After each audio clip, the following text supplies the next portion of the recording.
ஒருத்தர் ரொம்ப கவலையோடு உட்காந்துருந்தார். எதை பற்றி சார் கவலைப்படுறீங்கன்னு கேட்டோம். எதிர்காலத்தை பற்றி கவலைப்படுறேன்னார். ஏன்னு கேட்டோம். என்ன பண்ணுறதுன்னே தெரியல சார், எதிர்காலம் ஒரே இருட்டாக இருக்குது, பாதையே புரியலன்னார். இன்னைக்கு நம்ம இளைஞர்கள் பல பேருக்கு எதிர்காலம் இருட்டாக தான் தெரியுது. அவங்கெல்லாம் இந்த கதையை கொஞ்சம் கேட்கணும். ஒரு மலை அடிவாரத்தில் ஒரு சின்ன கிராமம். அந்த மலை ரொம்ப உயரமானது. அடர்த்தியாக செடி கொடிகள் மரங்கள் அதில் மண்டி கிடக்குது. பகல் வேளையில் இருட்டாக தான் இருக்கும், அவ்வளோ அடர்த்தி. அந்த மலை உச்சியில் ஒரு கோவில். நாள் ராத்திரியே புறப்பட்டாதான் காலையில் அந்த கோவிலுக்கு போய் சேர முடியும். கிராமத்து இளைஞன் ஒருத்தன் அந்த மலை உச்சிக்கு போக வேண்டியிருந்தது. கையில் ஒரு விளக்கை எடுத்துக்கிட்டு நாள் ராத்திரியே புறப்பட்டான். புறப்பட்டு போனவன் கிராமத்து எல்லையிலேயே நின்றுட்டான். ஏன் தெரியுமா? அவன் கையில் இருந்த விளக்கோட வெளிச்சம் 10 அடி தூரத்துக்கு தான் தெரியுது.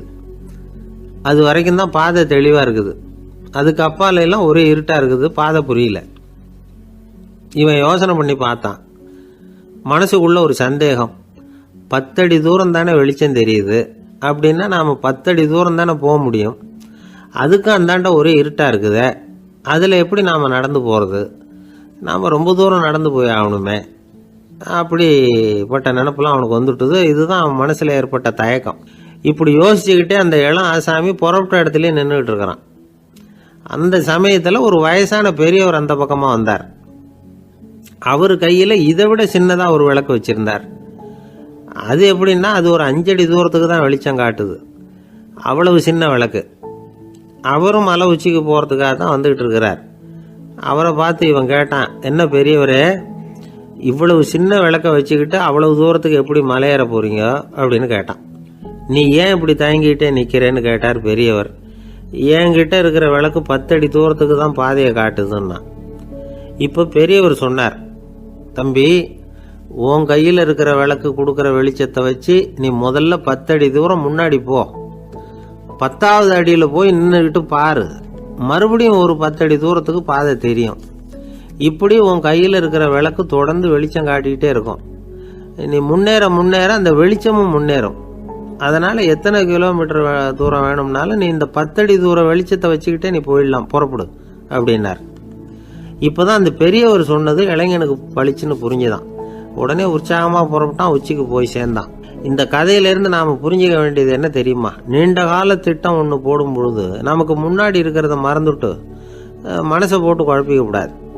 உங்கள் கையில் என்ன இருக்கோ அதுலேயே உங்கள் எதிர்காலம் மறைஞ்சிருக்குது. கண் முன்னாடி தெரியறத வச்சு ஆரம்பிங்க, போக போக வழி தானா புலப்படும் அப்படிங்கிறார் ஒரு பெரியவர். பெரிய பயணங்களையெல்லாம் இப்படி தான் நடத்த வேண்டியிருக்கும். ஒவ்வொரு அடியாக எடுத்து வச்சா ஓடி போய் சேர்ந்து விடலாம்.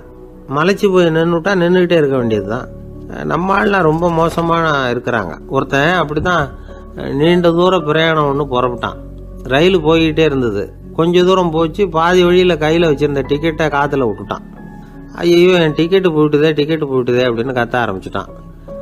பக்கத்தில் இருந்த பெரியவர் அவனை பார்த்து பரிதாபப்பட்டு, கவலைப்படாத தம்பி, போனா போகுது, வேற டிக்கெட் வாங்கிக்கலாம் அப்படின்னு ஆறுதல் சொன்னார். அதுக்கு அவன் சொல்கிறான், சார், நான் அதுக்காக அழலை, அந்த டிக்கெட்டு கிடைச்சா தானே நான் எந்த ஊருக்கு போகணுங்கிறது எனக்கு தெரியும் அப்படிங்கிறான்.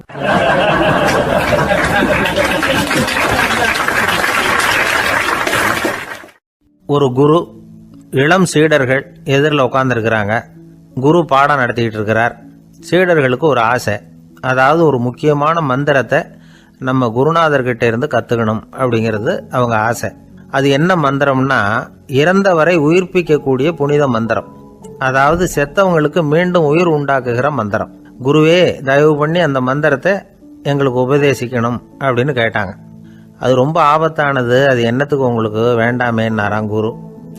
எங்களுடைய நம்பிக்கை உறுதிப்படுறதுக்காகத்தான் கேட்குறோம், வேற ஒன்றும் இல்லை அப்படின்னு நாங்களாம் சீடர்கள். பக்குவப்படாத அறிவுங்கிறது ரொம்ப ஆபத்தானது அப்படின்னாராம் குரு. இது சீடர்களுக்கு புரியல. அது எப்படிங்க பக்குவப்படாத அறிவு ஆபத்தானதுன்னு சொல்றீங்க, அப்படின்னா என்ன அப்படின்னு கேட்டிருக்காங்க சீடர்கள். குரு அதுக்கு விளக்கம் கொடுத்தாராம். அந்த மந்திரத்தை எப்போ பயன்படுத்தணுங்கிறது முக்கியம். அதை அறியக்கூடிய ஞானம் ஏற்படுகிற வரைக்கும் அதை தெரிஞ்சுக்காமல் இருக்கிறது தான் நல்லது, இல்லைன்னா ஆபத்துன்னாராம். ஆனால் அந்த சீடர்கள் அதை கேட்குற மாதிரி இல்லை, ரொம்ப பிடிவாதம் பண்ண ஆரம்பிச்சுட்டாங்க. சரி வாங்க சொல்கிறேன்னார் குரு. எல்லாரும் வந்தாங்க. அந்த புனித மந்திரத்தை அவங்களுக்கு ரகசியமாக உபதேசம் பண்ணார். உபதேசம் பண்ணிவிட்டு அவங்களுக்கு எச்சரிக்கையும் கொடுத்தார். இந்த மந்திரத்தை நல்லா ஆராய்ச்சி பார்த்ததுக்கு அப்புறம் தான் உச்சரிக்கணும், அவசரப்பட்டு எதுவும் செஞ்சிடக்கூடாது அப்படின்னு ஒரு தடவைக்கு பல தடவை எச்சரிக்கை கொடுத்தார். சரின்னு சொல்லிவிட்டு அவங்கெல்லாம் மந்திரத்தை கற்றுக்கிட்டு எழுந்திரிச்சு போயிட்டாங்க. ஒரு நாள் அந்த சீடர்கள் எல்லாம் மணற்பாங்கான இடத்துல அப்படியே நடந்து போயிட்டு இருக்கிறாங்க. ஒரு பாலைவன பகுதி மாதிரி ஒரு இடம். அங்கே ஒரு இடத்துல எலும்புகள் குவியலாக கிடந்தது. உடனே இந்த சீடர்கள் முன்ன பின்ன யோசிக்காம தியானமும் பண்ணாம அந்த மந்திரத்தோட பயனை சோதிச்சு பார்க்கணும் அப்படின்னு நினச்சிக்கிட்டு அந்த மந்திரத்தை உச்சரிக்க ஆரம்பிச்சிட்டாங்க. அவ்வளோதான். உடனே என்னாச்சு தெரியுமா? அந்த எலும்புகள் எல்லாம் ஓநாய்களாக மாறி அவங்கள துரத்த ஆரம்பிச்சுட்டுது. சீடர்கள் எல்லாம் தலைதெறிக்கி ஓட ஆரம்பிச்சிட்டாங்க. ஓநாய்களும் விடலை, அவங்கள துரத்தி பிடிச்சி கடிச்சு கொதற ஆரம்பிச்சுட்டுது. அப்போதான் அந்த சீடர்களுக்கு குரு சொன்ன அறிவுரையோட அர்த்தம் புரிஞ்சுது. பக்குவப்படாத அறிவு ஆபத்தானது அப்படிங்கிறது. அதனால் இதிலேருந்து நாம் தெரிஞ்சுக்க வேண்டியது என்னென்னா, நாம் நம்ம அறிவை வளர்த்துக்கிட்டா மட்டும் போதாது, அந்த அறிவை எப்போ எப்படி பயன்படுத்தணும் அப்படிங்கிற பக்குவமும் நமக்கு வரணும். அப்போ தான் வாழ்க்கை நல்லபடியாக அமையும். இல்லைன்னா இடைஞ்சல் தான். இந்த காலத்தில் சில சின்ன பிள்ளைங்களுக்கே அறிவு ரொம்ப பக்குவப்பட்டிருக்குங்கிறத உணர முடியுது. ஒரு சின்ன பையன் பள்ளிக்கூடத்தில் மார்க் லிஸ்ட் கொடுத்தாங்க, வாங்கிக்கிட்டு அவசரமாக வீட்டுக்கு ஓடினான். எதிரில் வந்த ஒருத்தர் கேட்டார், என்ன அவசரம், ஏன் இப்படி வேகமாக ஓடுறேன்னார். எங்கள் அம்மா கிட்ட அடி வாங்கணும், அதுக்காக தான் ஓடுறேன்னா. அடி வாங்கிறதுக்கா இவ்வளவு அவசரம்னார் அவர். அப்படி இல்லைங்க, நான் போகிறதுக்குள்ளே எங்கள் அப்பா வீட்டுக்கு வந்துட்டாருன்னா அவர்கிட்ட அடி வாங்க வேண்டியிருக்கும், அதை அவாய்ட் பண்ணுறதுக்காக இப்படி ஓடுறேன் அப்படின்னு நானா அந்த பையன்.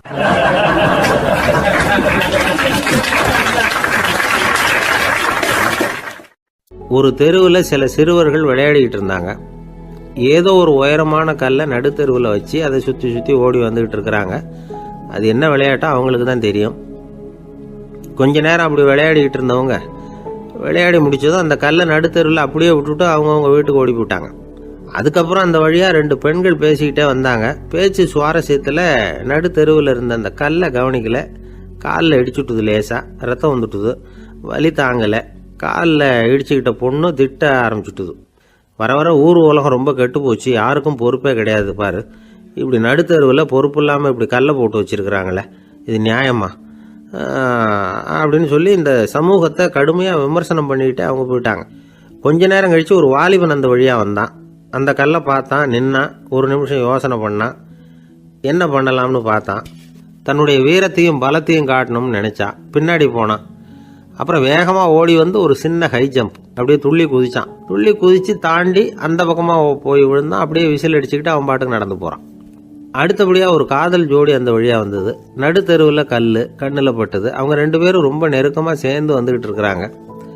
நடுவில் கல் இருக்கிறதுனால கொஞ்ச நேரம் 2 பேரும் விலகி மறுபடியும் இந்த பக்கம் வந்து சேர்ந்து போகணும். கொஞ்ச நேரம் நாம் பிரிய வேண்டி இருக்குதே அப்படின்னு வருத்தத்தோட முணுமுணுத்துக்கிட்டே இந்த பக்கம் வந்தாங்க. அதுக்கப்புறம் வழக்கம் போல் சேர்ந்து அவங்க பாட்டுக்கு எதிர்காலத்தை பற்றி கற்பனை பண்ணிக்கிட்டே போயிட்டாங்க. கடைசியாக அந்த வழியாக பார்வை இல்லாத ஒருத்தர் வந்துக்கிட்டு இருக்கார். அவர் கையில் வழக்கமாக வச்சிருக்கிற அந்த ஊன்றுகோல், கையில் இருக்கிற அந்த ஊன்றுகோலால் தனக்கு முன்னாடி அப்படியும் எப்படியும் அப்படியே தட்டிக்கிட்டு பார்த்துக்கிட்டே அவர் மெதுவாக நடந்து வந்துக்கிட்டு இருக்கிறார். வழியில் இருக்கிற அந்த கல் தட்டுப்பட்டுது. உடனே நடுத்தெருவில் ஒரு கல் இருக்குங்கிறத அவர் புரிஞ்சுக்கிட்டார். உடனே குனிஞ்சார், அந்த கல்லை தடவி பார்த்து எடுத்தார், தெரு ஓரமாக கொண்டுட்டு போய் போட்டார். அதுக்கப்புறம் அவர் பாட்டுக்கு அவர் வழியில் நடந்து போனார். இப்போது இதில் பல பேர் வந்தாங்க போனாங்க. இவங்களில் பார்வை உள்ளவங்க யார், பார்வை இல்லாதவங்க யார்? இப்படி ஒரு கேள்வி கேட்டால் என்ன பதில் சொல்ல முடியும்? கொஞ்சம் யோசிச்சு பார்த்தா இன்னைக்கு பல பேர் இப்படி தான் இருந்துகிட்டு இருக்கிறோம். ஒரு ஆள் பார்க்கறதுக்கு பெரிய மனுஷன் மாதிரி இருக்கார். ஒரு தெரு வழியாக நடந்து வந்துக்கிட்டு இருந்தார். இருட்டு நேரம். வழியில் ஒரு பெரிய கல் கிடந்தது, கருங்கல். பார்த்தார், கொஞ்ச நேரம் யோசிச்சார். போய் தூக்கி பார்த்தா ரொம்ப கனமாக இருந்தது. இன்னொரு ஆள் சேர்ந்தாதான் தூக்க முடியும். இவர் உடனே ரோட்டோரமாக போய் ஒரு மரத்தடியில் உட்காந்துக்கிட்டார். 2 பக்கமும் பார்த்துக்கிட்டே இருக்கார், யாராவது வர்றாங்களான்னு. கொஞ்ச நேரத்தில் ஒருத்தர் வந்தார், இவருக்கு தெரிஞ்சவர். என்னங்க இந்த நேரத்தில் இங்கே உட்காந்துருக்குறீங்கன்னு கேட்டார் அவர். அதோ அந்த கருங்கல் அப்படின்னு சுட்டி காட்டினார். ஓ, அதை தூக்கி ஓரமாக போடணுமா, வாங்க 2 பேரும் தூக்கலான்னார் வந்தவர். நான் அதுக்காக உட்காந்துருக்கலேன்னார் இவர். பின்ன வேற எதுக்காகன்னார் அவர். ஒரு மனுஷன் கருங்கல்லில் காலை இடிச்சுக்கிட்டான்னா எப்படி துள்ளுவான்னு பார்க்கணுங்கிறது எனக்கு ரொம்ப நாளாக ஒரு ஆசை, அதுக்காக தான் உட்காந்துருக்கிறேன் அப்படின்னாராம்.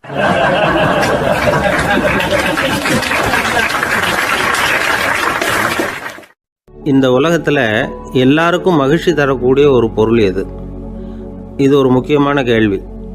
இந்த கேள்விக்கு பொருத்தமான ஒரு பதிலை உங்களால் சொல்ல முடியுமா? அதாவது கொஞ்சம் யோசித்து பார்த்தா பணம்னு சொல்லலாமா? இப்போ கையில் காசு இல்லாதவங்ககிட்ட ஒரு 10 ரூபாயை கொடுத்தா அது அவனுக்கு சந்தோஷத்தை கொடுக்கும். ஏற்கனவே வருமான வரி பிரச்சனையில் சிக்கி இருக்கிறவர்கிட்ட இன்னும் கொஞ்சம் பணம் இருந்தாங்கன்னு சொல்லி கொடுத்தோம்னா அது அவருக்கு சங்கடத்தை தான் கொடுக்கும். அதனால் அந்த கேள்விக்கு பணங்கிறது பொருத்தமான பதிலாக இருக்க முடியாது. கேள்வி என்னன்னா, இந்த உலகத்தில் எல்லாருக்கும் மகிழ்ச்சி தரக்கூடிய ஒரு பொருள் எது? சரி, இனிப்புன்னு சொல்லலாமா? ஏன்னா எல்லாருக்கும் இனிக்க தானே செய்யும்.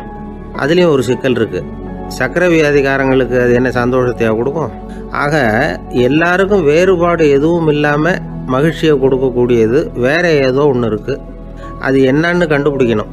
அதுதான் இன்றைக்கி தகவல். இப்போ அதை கண்டுபிடிக்கணும்னா இந்த கதையை கேட்கணும். அது என்ன கதைன்னா, ஒரு ஊரில் ஒரு ராஜா இருந்தார்.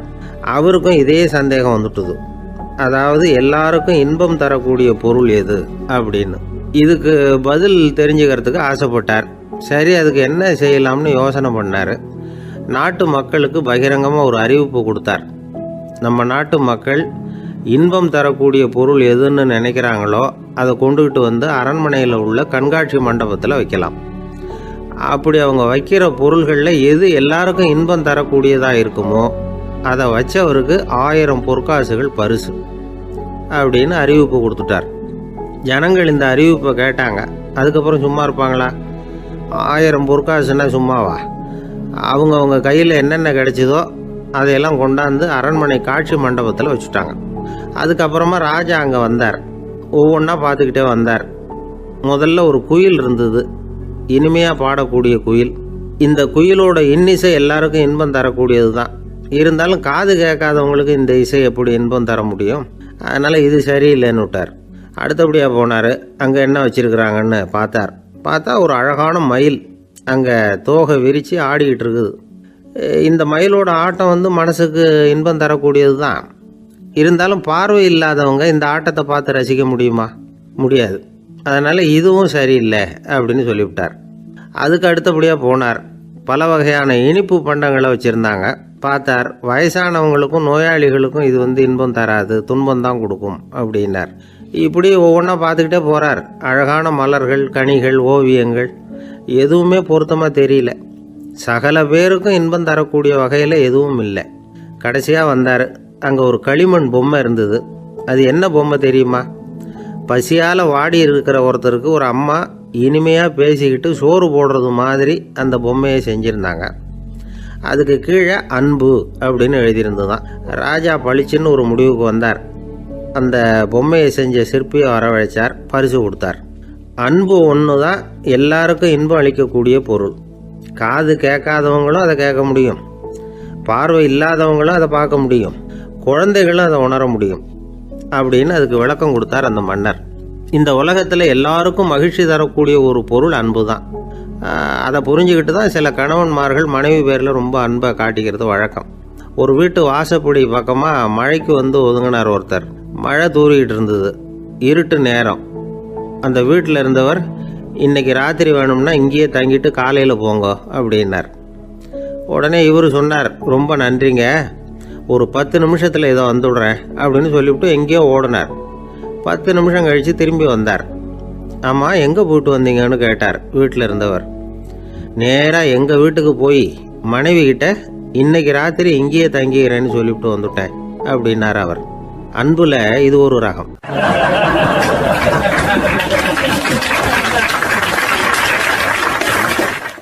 ஒரு நாள் ஒரு தகப்பனார் தன்னுடைய பிள்ளையை அழைச்சிட்டு வந்தார். சார், இவன் சரியாக படிக்க மாட்டேங்கிறான், பெரியவங்களை மதிக்க மாட்டேங்கிறான், நீங்கள் கொஞ்ச நாள் இவனுக்கு குருவாக இருந்து நல்ல விஷயங்களை சொல்லி கொடுத்தா தேவையில்லைன்னார். பெரியவங்களையே மதிக்காதவன் எப்படி என்ன மதிக்க போகிறான் அப்படிங்கிறது நமக்கு யோசனை வரும் இல்லையா? வேணாங்க, என்னை விட்டுருங்க அப்படின்னோம். அவர் விட மாட்டேன்னு விட்டார். இல்லைன்னா அவரே சிஷ்யன் ஆகிடுவார் போல இருந்தது. சரி, வேறு வழி இல்லாமல் அந்த பையனையே என்னுடைய சீடை நான் ஏற்றுக்கிட்டு உபதேசமெல்லாம் பண்ண ஆரம்பித்தோம். அதாவது குரு பக்தின்னா அது எப்படி இருக்கணுங்கிறத பற்றி சொல்லி கொடுத்தோம் அவனுக்கு. சதமகர் அப்படின்னு ஒரு குரு இருந்தார். அவருக்கு ஒரு சீடர். அவன் பேர் துளசி சைதன்யன், நைஷ்டிக பிரம்மச்சாரி. தன்னுடைய குருவுக்கு எந்த நேரத்தில் எது தேவைங்கிறத புரிஞ்சுக்கிட்டு சேவை செய்கிறவன். ஆனால் இவனை பற்றி மற்ற சீடர்களுக்கு பொறாமை வந்துட்டுது. இவன் மட்டும் இப்படி இருக்கானேன்னு உடனே குரு கிட்ட போய் கோல் மூட்டினாங்க. அவன் சரியில்லை, அவன் நடந்துக்கிறது சரியில்லை, அப்படி இப்படின்னு எதையாவது சொல்லி. இருந்தாலும் இதையெல்லாம் அந்த குரு நம்பலை. அவருக்கு தெரியும் யார் யார் எப்படின்னு. துளசி சைதன்யன் பெருமையை மற்ற சீடர்களுக்கு உணர்த்தணும் அப்படின்னு நினைச்சார். அதுக்கு ஒரு வழி பண்ணார். ஒரு நாள் சீடர்களை எல்லாம் கூப்பிட்டுக்கிட்டு ஒரு காட்டு வழியாக போய்கிட்டு இருந்தார்.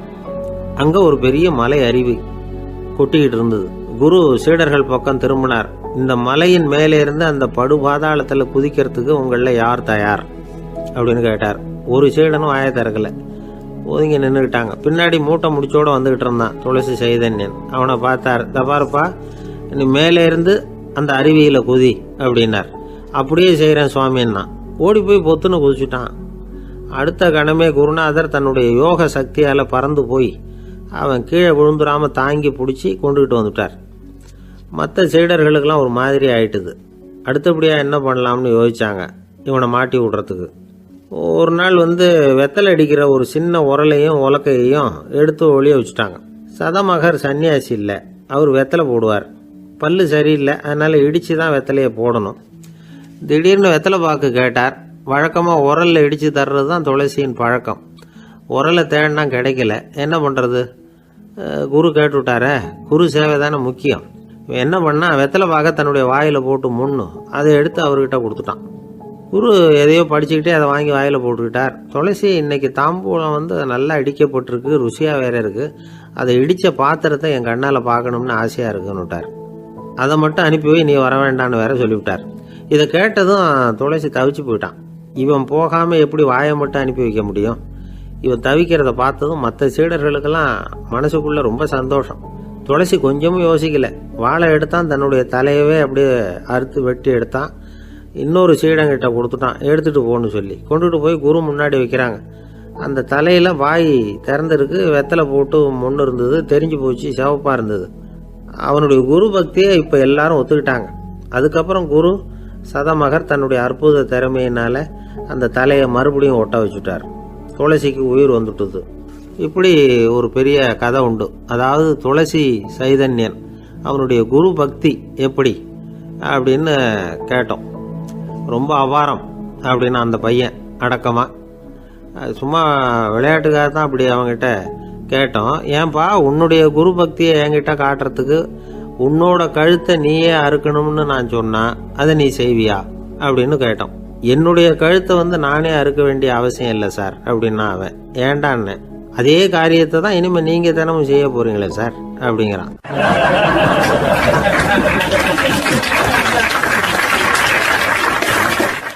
இந்த உலகத்தில் எவ்வளவோ உயிரினங்கள் இருக்குது. ஒவ்வொன்றும் ஒவ்வொரு விதமாக சண்டை போடுது. இப்போ 2 மாடு சண்டை போட்டுக்குதுன்னு வச்சுக்கோங்க, என்ன பண்ணும்? 2 முட்டிக்கும். அதுக்கு சண்டை போடுறதுக்கு ஆயுதமாக உபயோகப்படுறது அதோட கொம்பு. 2 சேவல் சண்டை போட்டுக்குதுன்னு வச்சுக்கோங்க, அதுக்கு ஆயுதமாக உபயோகப்படுறது அதோட கால் நகம். காலால் தான் அது ஒன்றோட ஒன்று சண்டை போட்டுக்கும். ஆனால் 2 மனுஷன் சண்டை போட்டுக்கிறான்னு வச்சுக்கோங்க, இவன் இன்னதை தான் ஆயுதமாக உபயோகப்படுத்துவான்னு குறிப்பிட்டு சொல்ல முடியாது. கல்லை எடுப்பான், கத்தி எடுப்பான், துப்பாக்கி எடுப்பான், என்ன வேணாலும் பண்ணுவான். வாயால் திட்டுவான், கையால் அடிப்பான், காலால் உதைப்பான், சகலகலா வல்லவன். விலங்குகள்லாம் பொதுவாக வாயை சாப்பிட்றதுக்கு மட்டும்தான் உபயோகப்படுத்துது. ஆனால் இவனுக்கு சாப்பிட்றதுக்கும் அதுதான், சாப்பிட்டு விட்டு திட்டுறதுக்கும் அதுதான். ஆனால் ஒரு விஷயத்தில் மட்டும் கெட்டிக்கிறேன். அதாவது நாம் சண்டை போட்டுக்கிட்டாலும் பரவாயில்லை, கோழிகள் சண்டை போடாமல் இருக்கணும் அப்படின்னு ஆசைப்படுறான். எதுக்காக?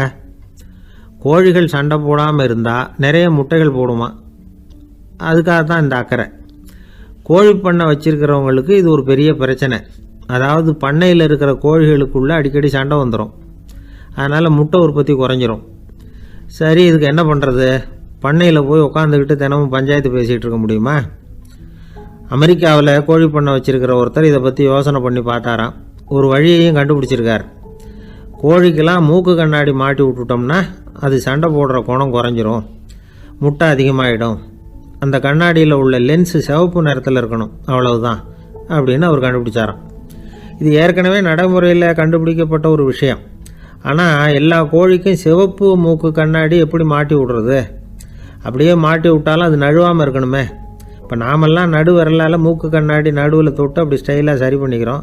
அது மாதிரி கோழி எப்படி சரி பண்ணிக்கும்? இதுதான் பிரச்சனை. இதுக்கு அவர் என்ன வழி கண்டுபிடிச்சாருன்னா, கோழிக்கெல்லாம் மூக்கு கண்ணாடிக்கு பதிலாக விழியொட்டு வில்லைகள், கான்டாக்ட் லென்ஸ், அதை பொருத்தி விட்டா என்ன அப்படின்னு யோசனை பண்ணார். அதே மாதிரி பண்ணார். அதே மாதிரி செஞ்சு பார்த்தார், வெற்றி. அதுக்கப்புறம் கோழியெல்லாம் சண்டை போட்டுக்கலையாம், சமாதான பிரியர்கள் ஆகிட்டு தான். கோழிகளுக்கு இயல்பாகவே சண்டை போடுற குணம் உண்டு.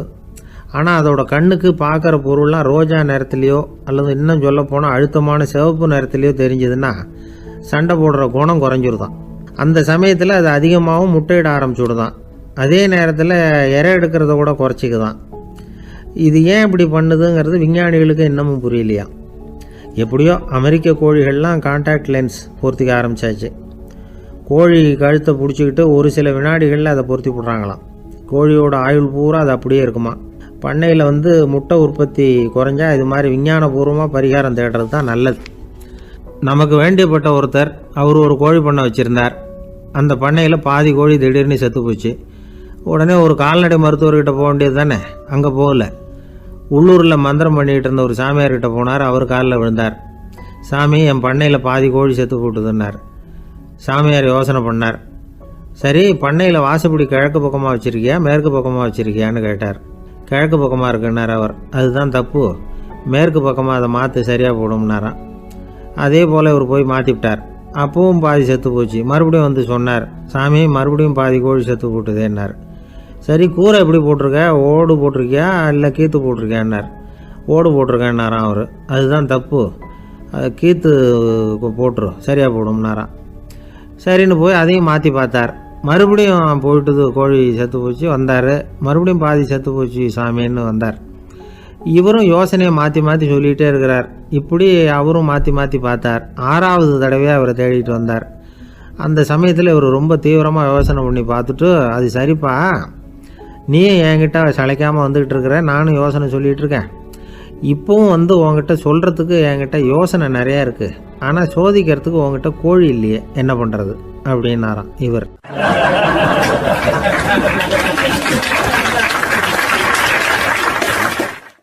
ஆசைப்படுறதுல தப்பு இல்லை. ஆனால் அந்த ஆசை தேவைக்கு தகுந்த மாதிரி இருக்கணும். தேவைக்கு மீறிய ஆசைகள் இருக்கு பாருங்க, அது தேவையில்லை. இந்த கருத்தை வலியுறுத்தது மாதிரி ஒரு கதை உண்டு. தேவேந்திரனுக்கு திடீர்னு வீடு கட்டணும்னு ஒரு ஆசை வந்துதான். வீடுன்னா நாம கட்டுற மாதிரி இல்லை. தேவேந்திரன் வீடுன்னா சும்மாவா, ஒரு பிரம்மாண்டமான அரண்மனை கட்டணும். அது மாதிரி இந்த 3 லோகத்துலேயும் ஒரு அரண்மனை கிடையாது அப்படின்னு எல்லாரும் சொல்லணும். இது அவனோட ஆசை. உடனே தேவ தச்சரான விஸ்வகர்மாவை கூப்பிட்டான், உத்தரவு போட்டான். விஸ்வகர்மா தன்னுடைய உதவியாளர்களை எல்லாம் கூப்பிட்டு ஒன்றா சேர்த்துக்கிட்டார். படாத பாடுபட்டு ஒரு பெரிய அரண்மனையை கட்டி முடித்தார். கட்டி முடிக்க 1000 வருஷம் ஆச்சு. தேவேந்திரன் பார்க்குறான். அவனுக்கு திருப்தி ஏற்படலை. என்னுடைய அந்தஸ்துக்கு இது ரொம்ப சாதாரணமான கட்டிடம், இதை விட இன்னும் பெருசாக கட்டு அப்படின்னா. தேவ தச்சர் திணறி போயிட்டார். அவரால் அதுக்கு மேலே எதுவும் செய்ய முடியல. என்ன பண்ணுறதுன்னு யோசனை பண்ணார். நேராக நாரதர் காலில் போய் விழுந்தார். நீங்கள் தான் என்னை இந்த பிரச்சனையிலேருந்து காப்பாற்றணும்னார். நாரதர் யோசனை பண்ணார். சரி, கவலைப்படாதேன்னார். நேராக இந்திரன்கிட்ட போனார். இந்திரன் நாரதரை பார்த்த உடனே வாங்கன்னு கூட்டிகிட்டு போய் அரண்மனையை காட்டினான். இது மாதிரி ஒரு அரண்மனையை நீங்கள் வேற எங்கேயாவது பார்த்துருக்குறீங்களா அப்படின்னு ரொம்ப பெருமையாக கேட்டான். நான் பார்த்ததில்லை, ஆனால் என்னை விட வயசில் மூத்தவர் மகரிஷி லோமேசர், அவர் ஒரு வேளை பார்த்துருக்கிறாரா என்னமோ அப்படின்னார். உடனே அவரை மனசில் நினச்சி தியானம் பண்ணினார். அடுத்த கணம் லோமேசர் அங்கே வந்தார். இடையில ஒரு சின்ன துண்டு, கையில் ஒரு கமண்டலம், தலையில் ஒரு பாய், அவ்வளவுதான் அவர்கிட்ட இருந்தது. எதுக்காக தலையில் இந்த பாய் அப்படின்னு கேட்டான் இந்திரன். என்ன மாதிரி அற்ப ஆயுள் உள்ள ஒரு ஜீவன் தனியாக வீடு கட்டிக்கிட்டு திண்டாடணுமா? இந்த பாய் தான் ஒரு வீடு மாதிரி எனக்கு நிழல் கொடுக்குது அப்படின்னார் அவர். என்னது, உங்களுக்கு அவ்வளவு கொஞ்சமான ஆயுளா அப்படின்னு ஆச்சரியத்தோடு கேட்டான் இந்திரன். ஆமாம், இதை பாரு, என்னுடைய மார்பில் ஒரு பொற்காசு அளவுக்கு ரோமம் உதிர்ந்துட்டுது. எப்போ என் உடம்புல உள்ள எல்லா ரோமமும் உதிர்ந்துருமோ அப்போ என்னுடைய ஆயுள் முடியும் அப்படின்னார். எப்போ அந்த ரோமங்கள் பூரா உதிரும்னு கேட்டான் இவன். ஒரு பிரம்மா மறைஞ்சதும் ஒரு ரோமம் உதிரும். என் உடம்புல உள்ள ரோமங்களின் எண்ணிக்கை எவ்வளவோ அவ்வளவு பிரம்மாக்கள் தோன்றி அவங்க ஆயுள் முடியும் பொழுது என் உடம்புல உள்ள ரோமங்கள் பூரா உதிரும் அப்படின்னார். அப்படின்னா ஒரு பிரம்மாவோட ஆயுள் எவ்வளவு காலம்னு கேட்டான். ஒரு பிரம்மாவுக்கு 100 தேவ வருஷம். ஒவ்வொரு தேவ வருஷத்துக்கும் 365 தேவ நாள். ஒவ்வொரு தேவ நாள்லையும் ஒன்ன மாதிரி 14 இந்திரர்கள் தோன்றி மறைகிறாங்க அப்படின்னு மகரிஷி லோமேசர் சொல்றார். இதை கேட்டதும் இந்திரன் ஆடி போயிட்டான். அவ்வளவு ஆயுள் உள்ள இவரே அற்ப ஆயுள்னு சொல்றார். நான் என்னுடைய ஆயுளை பெருசா நினைச்சுக்கிட்டு பிரம்மாண்டமான அரண்மனை கட்டணும்னு ஆசைப்படுறேனே அப்படின்னு நினைச்சான். எனக்கு வீடு கட்டின வரைக்கும் போதும்னு விட்டான். அதனால நாமெல்லாம் நம்முடைய தேவைக்கு தகுந்த மாதிரி ஆசைப்படுறது தான் நியாயம். ஆனால் அப்படியே நடந்துக்கிறோம். மனுஷன் கடவுளையே ஏமாற்றி காசு வாங்கிறதுக்குள்ள ஆசைப்படுறான். ஒருத்தன் கடவுளை நினைச்சு தவம் இருந்தான். கடவுள் நேரில் வந்தார். தேவலோகத்தில் ரூபாய்க்கெல்லாம் என்ன மதிப்புன்னு கேட்டான். அங்கெல்லாம் ரூபாய்ங்கிறது உங்கள் பணத்தில் 1 கோடி ரூபாய்க்கு சமம். அதாவது தேவலோகத்தில் 1 ரூபான்னா இங்கே 1 கோடி ரூபா. அது மாதிரி எங்களுக்கு ஒரு நாளுங்கிறது உங்கள் கணக்கில் 1 கோடி வருஷத்துக்கு சமம் அப்படின்னார் கடவுள். அப்படின்னா எனக்கு நீங்கள் அதிகமாக எதுவும் தர வேணாம், உங்கள் கணக்குப்படி ஒரே 1 ரூபா கொடுங்க, அது போதும்னா இவன் ரொம்ப சாமர்த்தியமாக. கடவுள் யோசனை பண்ணார். அது ஒன்றும் கஷ்டம் இல்லை, 1 ரூபா தானே கேட்குற, கொடுத்துட்றேன். ஆனால் இப்போ வரும்பொழுது நான் எடுத்துக்கிட்டு வரல, எங்கள் கணக்குப்படியே 1 நாள் பொறுத்துக்க பணத்தோடு வந்துடுறேன் அப்படின்னு சொல்லிவிட்டு பறந்து போயிட்டார்.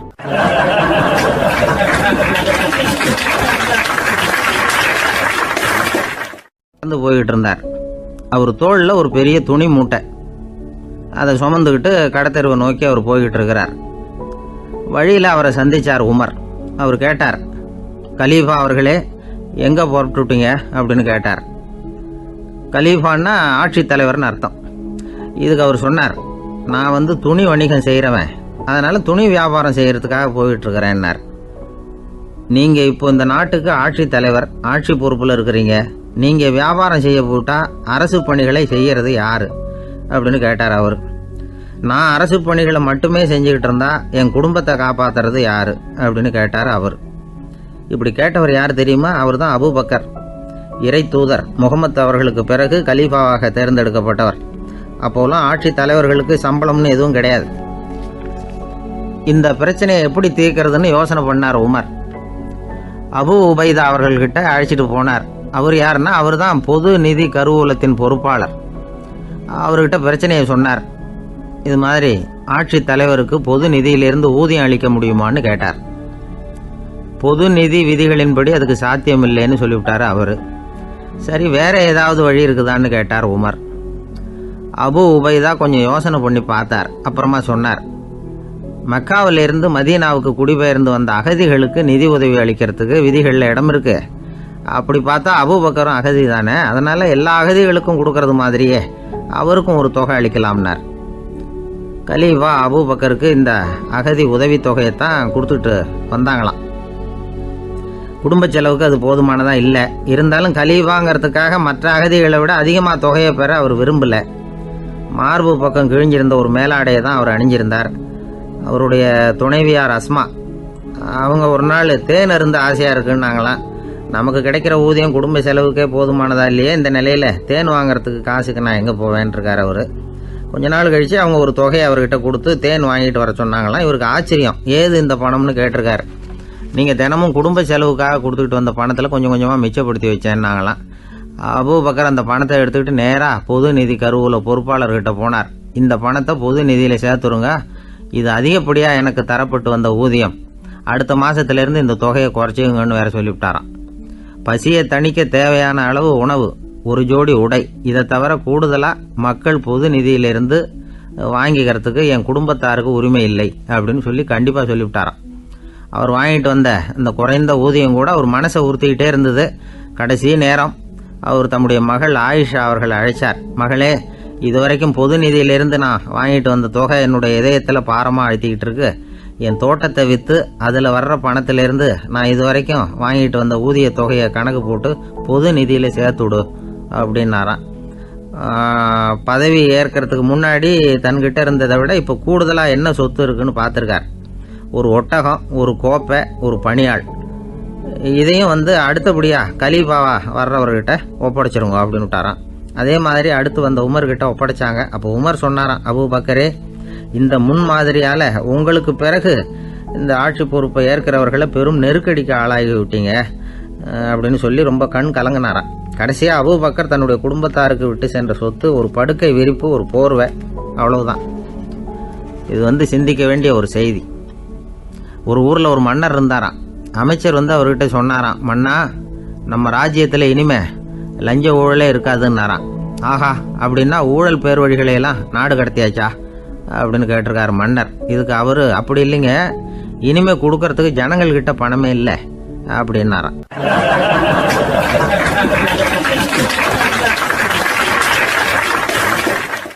இயேசுநாதர்கிட்ட ஒருத்தர் கேட்டாராம், இயேசுவே, என்னை எவ்வளவு நேசிக்கிறீர்கள் அப்படின்னு.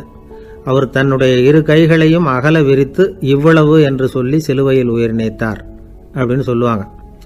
அதாவது அந்த நேசிப்புக்கு எல்லை கிடையாது, அதே போல மன்னிப்புக்கும் எல்லை கிடையாது. இது இயேசுநாதர் சொல்லி கொடுத்த ஒரு பாடம்.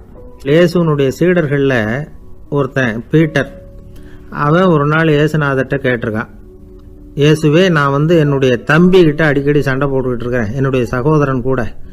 அவனை நான் எத்தனை தடவை மன்னிக்கிறது? ஏற்கனவே 7 தடவை அவனை மன்னிச்சுட்டேன் அப்படின்னு சொல்லியிருக்கிறான்.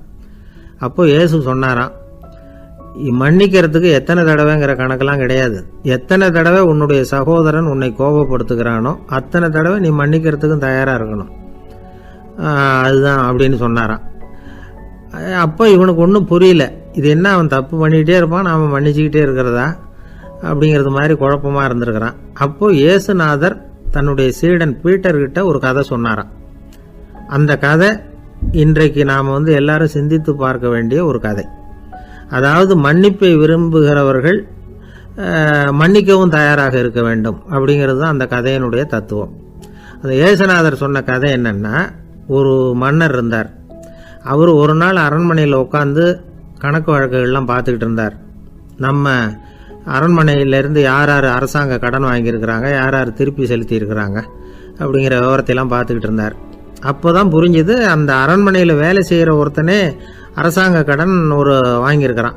எவ்வளவு? 10,000 பொற்காசுகள் வாங்கியிருக்கான் கடன். இந்த 10,000 பொற்காசுகளை திருப்பி செலுத்தலை அரசாங்கத்துக்கு. இது மன்னர் கவனத்துக்கு வந்தது. உடனே நம்ம அரண்மனையில் இருக்கிறவனே அரசு கடன் வாங்கி திருப்பி செலுத்தாமல் இருக்கான், அவனை கூப்பிட்டு வாங்கன்னு சொல்லி கூப்பிட்டுட்டு வந்தாங்களாம். விசாரிச்சிருக்கிறாங்க, என்னப்பா நீ எவ்வளோ ஒன்று? ஆமாங்க, 10,000 பொற்காசுகள் வாங்கியிருக்கிறேன், இன்னும் திருப்பி கட்டலைன்றிருக்கான். உடனே அவர் மன்னர் சொல்லியிருக்கிறாரு, நம்ம சட்டத்திட்டப்படி நீ உடனே பணத்தை திருப்பி கட்டிடு. அப்படி உன்னால் கட்ட முடியலன்னா உன்னுடைய வீடு, வாசல், சொத்து, சுகம் எல்லாத்தையும் விற்று அந்த பணத்தை அரசு கருவூலத்தில் சேர்த்துக்கிறதுக்கு நானே ஏற்பாடு பண்ணிடுறேன் அப்படின்னு அந்த மன்னர் சொன்னாராம். இவன் அப்படியே அதிர்ச்சி ஆகிட்டான். அப்படியே பொத்துன்னு காலில் விழுந்தானா, மன்னா என்னை மன்னிச்சுங்க, என்னால் முடியல, எனக்கு மன்னிப்பு கொடுங்க அப்படின்ட்டுருக்கான். உடனே அவர் எழுந்திரிச்சு, சரி நீ மன்னிப்பு கேட்டுவிட்ட, அதனால் உன்னை மன்னிக்கிறேன், நீ பணம் கட்ட வேண்டாம் அப்படின்னு சொல்லி அந்த மன்னர் அவனை விட்டுட்டாராம். பணத்தையும் தள்ளுபடி பண்ணிட்டார், நீ திருப்பி கட்ட வேண்டான்னு. இவனுக்கு ரொம்ப மகிழ்ச்சி. அதனால் ரொம்ப உல்லாசமாக வந்துகிட்டு இருக்கிறான். தெருவில் வந்துக்கிட்டு இருக்கிறப்ப இவங்கிட்ட கடன் வாங்கின ஒருத்தன் எதுக்கு வந்துக்கிட்டு இருக்கான். அவன் இவங்கிட்ட ஒரு 100 பொற்காசுகள் கடன் வாங்கியிருக்கான். அவன் வந்தான், இவன் போய் அவன் சாட்டையாக பிடிச்சிக்கிட்டான், நீ எப்படா என் கடனை திருப்பி கொடுக்க போகிறேன்னு. அவன் இப்போ முடியல, கொஞ்சம் பொறுத்துக்கா, அப்புறம் தரேன் இருக்கான். அதெல்லாம் முடியாது, நீ கொடுத்து தான் ஆகணும் அப்படின்னு இவன் புடிவமாக சொல்கிறான். இப்போ நிலைமையை பாருங்கள், இவன் ஏற்கனவே 10,000 பொற்காசுகள் அரசாங்கத்தில் கடன் வாங்கினா அதுக்கு மன்னிச்சு விட்டுட்டார் இவனை. ஆனால் இவன் இன்னொருத்தனை மன்னிக்கிறதுக்கு தயாராக இல்லை. இவங்கிட்ட கடன் வாங்கின இன்னொருத்தன் 10 பொற்காசுகள், அவனை மன்னிக்க தயாராக இல்லை. அவனை கொண்டு போய் நீதிமன்றத்தில் கொண்டு போய் நிறுத்தி தண்டனை வாங்கி கொடுத்துட்டான். நீதிபதி என்ன சொன்னார், அந்த இவன் வாங்கின பொற்காசுகளை திருப்பி கட்டுற வரைக்கும் ஜெயிலில் இருக்கணுங்கிறது தீர்ப்பு. ஆனால் உடனே அரசர் காதில் விழுந்தது. சொல்லிட்டாங்க, உங்ககிட்ட மன்னிப்பு வாங்கிட்டு போனானே ஒருத்தன், அவன் இன்னொருத்தனை மன்னிக்கிறதுக்கு தயாராக இல்லை, அவனை கொண்டு போய் ஜெயிலில் அடைச்சிட்டான் அப்படின்னு. உடனே மன்னர் பார்த்தார், இவனை மறுபடியும் கூப்பிட்டு வர சொன்னார். தபாரப்பா, நான் உன்னை மன்னிச்சு விட்டேன், ஆனால் நீ இன்னொருத்தனை மன்னிக்கிறதுக்கு தயாராக இல்லை, அதனால் என்னுடைய தீர்ப்பையும் மாத்துறேன், நீயும் அரசு கடன் தீர்ற வரைக்கும் ஜெயிலில் தான் இருக்கணும் அப்படின்னு சொல்லி ஜெயிலுக்கு அனுப்பிச்சிட்டாராம். இப்படி ஒரு கதையை இயேசுநாதர் தன்னுடைய சீடருக்கு சொன்னதாக ஒரு வரலாறு. அது என்ன, அதிலேருந்து நாம் புரிந்து கொள்ள வேண்டியதுன்னா, நாம் மன்னிக்கப்படணும்னு நாம் விரும்புகிறோம்னா நாம் இன்னொருத்தரை மன்னிக்கிறதுக்கு தயாராக இருக்கணும். அதனால் நாம் இன்னொருத்தரை யாரையும் மன்னிக்க மாட்டோம், ஆனால் என்ன இன்னொருத்தர் மன்னிக்கணும் அப்படிங்கிறது மாதிரி செய்யக்கூடாதுன்னு சொல்லுவாங்க. அது மாதிரி நாம் இப்போ இது தப்பாக புரிஞ்சுக்கிறவங்களும் இருக்கிறாங்க. பாவம் மன்னிப்புங்கிறதுலாம் எதுக்குன்னா, அதாவது மறுபடியும் பாவம் செய்யாமல் இருக்கிறதுக்காக தான். அதான் மன்னிக்கிறாரே அப்படிங்கிறதுக்காக மறுபடியும் பாவம் பண்ணிகிட்டு இருக்கிறது இல்லை. அதான் ஒருத்தர் கேட்டாராம், பாவத்திலேருந்து மன்னிப்பு கிடைக்கணும்னா நீ என்ன செய்யணும் அப்படின்னு கேட்டிருக்கார். அதுக்கு அவன் சொல்லியிருக்கிறான், நான் முதல்ல பாவம் செய்யணும், அப்போ தானே மன்னிப்பு கிடைக்கும் அப்படின்னு நானாம். இப்படிப்பட்டவர்கள் தான் இன்றைக்கி உலகத்தில் அதிகமாக இருக்கிறாங்க. அதனால் இந்த மன்னிப்பின் மகத்துவங்கிறது இயேசுநாதர்கிட்டேருந்து தான் நாம் புரிஞ்சுக்கணும். அந்த இயேசு சொன்ன அந்த மன்னிக்கிற மனோபாவம் இருந்தால் இன்றைக்கி உலகம் பூராவும் அமைதி பூங்காவாக இருக்கும். அதில் ஒன்றும் ஆச்சரியமே இல்லை, அதில் ஒன்றும் சந்தேகமும் இல்லை. அதனால் மன்னிக்கிற மனோபாவத்தை நாம் எல்லாரும் நமக்குள்ளே வளர்த்து கொள்ள வேண்டும் அப்படிங்கிறது தான் நாம் இன்றைக்கு எல்லோரும் சிந்தித்து பார்க்க வேண்டிய ஒரு செய்தி. ஒரு நண்பர் இருக்கார், எப்போ பார்த்தாலும் கையில் ஒரு புத்தகம் இருக்கும். புத்தகம் இல்லாமல் எங்கேயும் புறப்பட மாட்டார். எதுக்காக இப்படி எடுத்துகிட்டு போகிறீங்க அப்படின்னு கேட்டால், எனக்கு இது ஒரு நல்ல நண்பன் மாதிரி, இந்த காலத்தில் எங்கே போனாலும் காத்திருக்க வேண்டியிருக்கு, அது மாதிரி சமயத்தில் நான் நண்பன் கூட பேசிக்கிட்டு இருப்பேன் அப்படிம்பாரான். ஒருத்தர் ஒரு பெரிய அரச பதவியில் இருந்தார். அவர் பதவியிலிருந்து இறங்க வேண்டிய சூழ்நிலை. அரசு கொடுத்துருந்த வீட்டை விட்டுட்டு வெளியில் வர்றார். வரும்பொழுது 2 கையிலையும் 2 பெட்டியை எடுத்துகிட்டு வந்தாராம். சார், உங்களுடைய உடைமைகள் அப்படின்னு கேட்குறாங்க அங்கே இருந்த ஊழியர்கள். இவர் தன்னுடைய கையில் இருக்கிற பெட்டியை காட்டி, இதுதான் என்னுடைய சொத்து அப்படின்னாராம். ஒரு பெட்டியில் அவருடைய உடைகள், இன்னொரு பெட்டியில் அவர் விரும்பி படிக்கிற புத்தகங்கள், அவ்வளவுதான். இதுதான் இருந்துதான். புத்தகம் படிக்கிறது மனசுக்கு நல்லதுங்கிறது நமக்கு தெரியும். புத்தக வாசிப்பு உடம்புக்கும் நல்லதுங்கிறாங்க. அது நமக்கு ஆச்சரியமாக தான் இருக்குது. ஒரு நபர் ஒரு வருஷத்தில் சராசரியாக 2000 பக்கங்களை படிச்சிருக்கணுமா, யுனெஸ்கோ பரிந்துரை. ஆனால் நம்ம நாட்டில் நாம் சராசரியாக படிக்கிறது 32 பக்கங்கள், அவ்வளவுதான். இவ்வளவுக்கு நம்ம நாட்டில் 6000த்துக்கும் மேற்பட்ட நாளேடுகள், 2000த்துக்கும் மேற்பட்ட இதழ்கள், மலர்கள், இவ்வளவு இருந்தும் சரியாக வரல. இந்த உலகத்தில் முதல் நூலகம் எங்கே எப்போ ஆரம்பமாச்சு தெரியுமா? கிமு 2500ஆம் ஆண்டில் அது ஆரம்பமாயிருக்குது. பாபிலோனியாவில் அமில் அணு அப்படிங்கிற அரசன் தான் நூலகத்தை உருவாக்கி இருக்கிறான். அப்போல்லாம் தாள் கிடையாது, களிமண் தான். களிமண் பலகைகளில் எழுதி அது தொகுத்து அப்படியே நூலாக்கி அதை நூலகத்தில் வச்சுருப்பாங்களாம். அரசருடைய நூலகத்தில் 1000த்துக்கும் மேற்பட்ட நூல்கள் இருந்ததாக வரலாற்று குறிப்பு இருக்குது. அது மட்டும் இல்லை, அந்த நூலகத்தில் பொருள் வாரியாக, அதாவது சப்ஜெக்ட் வாரியாக புத்தகங்களை வகைப்படுத்தி வச்சுருந்தாங்களாம். அதில் மிச்சம் இருந்த ஒரு 25 களிமண் பலகை புத்தகங்கள் இன்றைக்கும் பிரிட்டிஷ் அருங்காட்சியகத்தில் இருக்குதான்.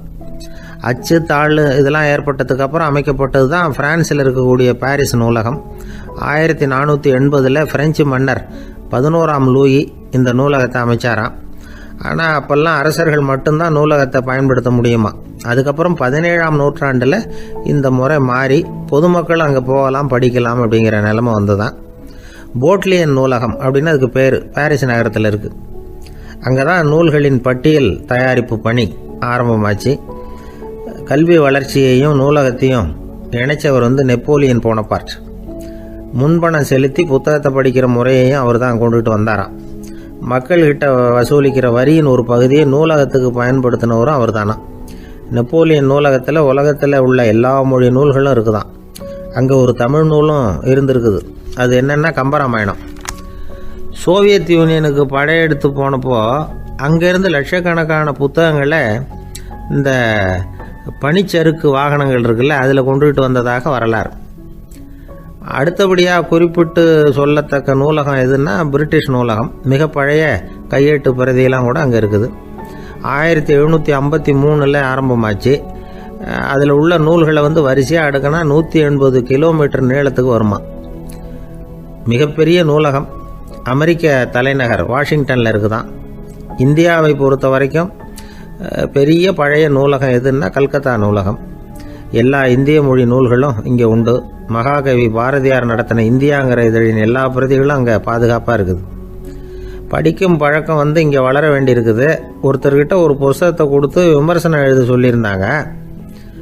கொஞ்ச நாள் கழித்து அவரை போய் பார்த்து, என்னங்க புஸ்தகத்தை படித்து பார்த்தீங்களா அப்படின்னு கேட்டாங்களாம். இதுக்கு அவர் சொல்லியிருக்கிறார், இன்னும் நான் படித்து பார்க்கலிங்க, இப்போ தானே விமர்சனமே எழுதி முடிச்சிருக்கிறேன் இனிமே தான் படிக்கணும் அப்படின்னாராம்.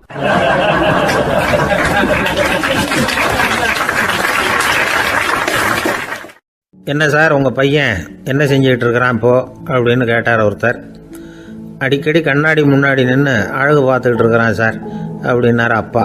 இளம் பருவம் இப்படி தான் இருக்கும், அதையெல்லாம் சாதாரணமாக நினச்சிடாதீங்க அப்படின்னாரு அவர்.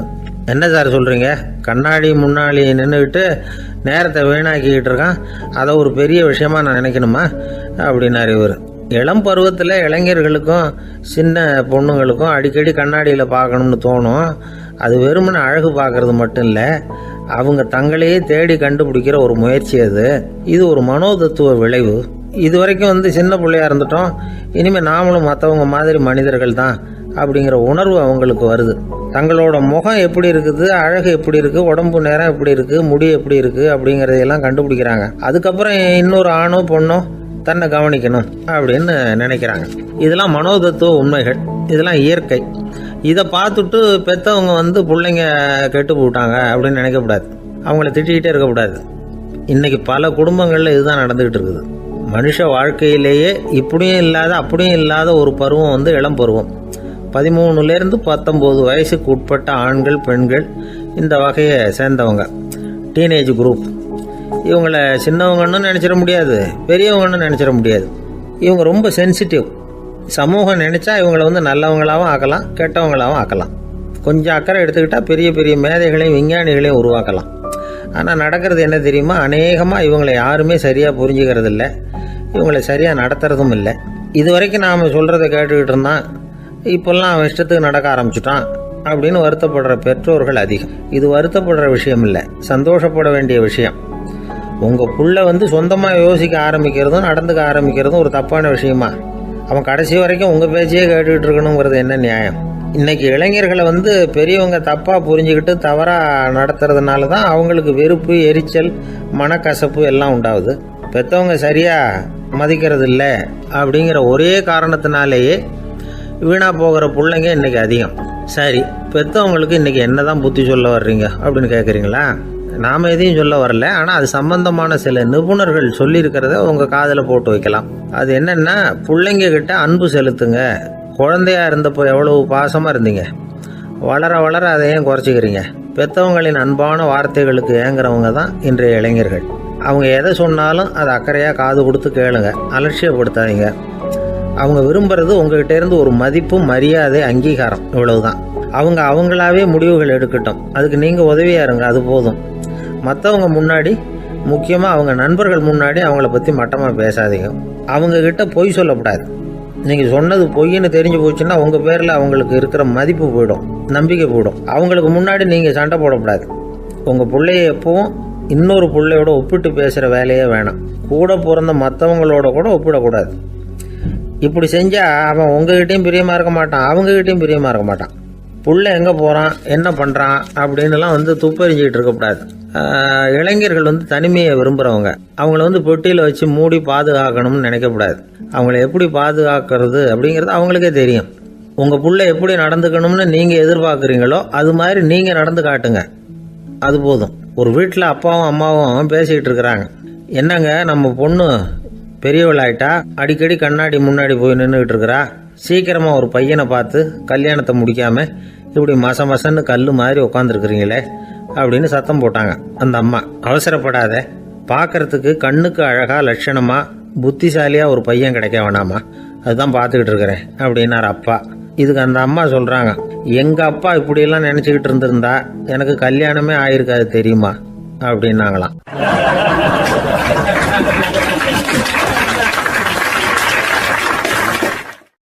ஒருத்தர் ரொம்பவும் மகிழ்ச்சியாக வந்துக்கிட்டு இருந்தார். என்ன விஷயம்னு விசாரித்தேன். நான் தோற்று போயிட்டேன், அதுதான் மனசுக்கு மகிழ்ச்சியாக இருக்குது அப்படின்னார். எனக்கு இது ரொம்ப ஆச்சரியமாக போச்சு. இந்த உலகத்தில் தோற்று போகிறவங்க யாரும் மகிழ்ச்சியாக இருக்கிறது இல்லை. அப்படி இருக்கிறப்ப இவர் இப்படி சொல்கிறாரே, எங்கே தோற்று போனீங்கன்னு கேட்டேன். அதுக்கப்புறம் தான் அவர் விவரமாக சொன்னார். என்னோட 5 வயசு குழந்தையோட நான் விளையாடிக்கிட்டு இருந்தேன். அந்த விளையாட்டில் என் குழந்தை ஜெயிச்சு விட்டுது, நான் தோற்று போயிட்டேன் அப்படின்னார் ரொம்ப உற்சாகமாக. நான் யோசித்து பார்த்தேன். அதாவது நாம் சின்ன குழந்தையாக இருக்கிறப்போ எந்த விளையாட்டில் கலந்துக்கிட்டாலும் அதில் நாம் தான் ஜெயிக்கணும்னு ஒரு வெறி நமக்குள்ளே இருக்கும். நம்மளை எதிர்த்து விளையாடுறவர் நல்லவரா கெட்டவரா, பெரியவரா சின்னவரா அப்படிங்கிறதெல்லாம் முக்கியம் கிடையாது. அவர் தோற்று போகணும், நாம் ஜெயிக்கணும், அதுதான் முக்கியம்.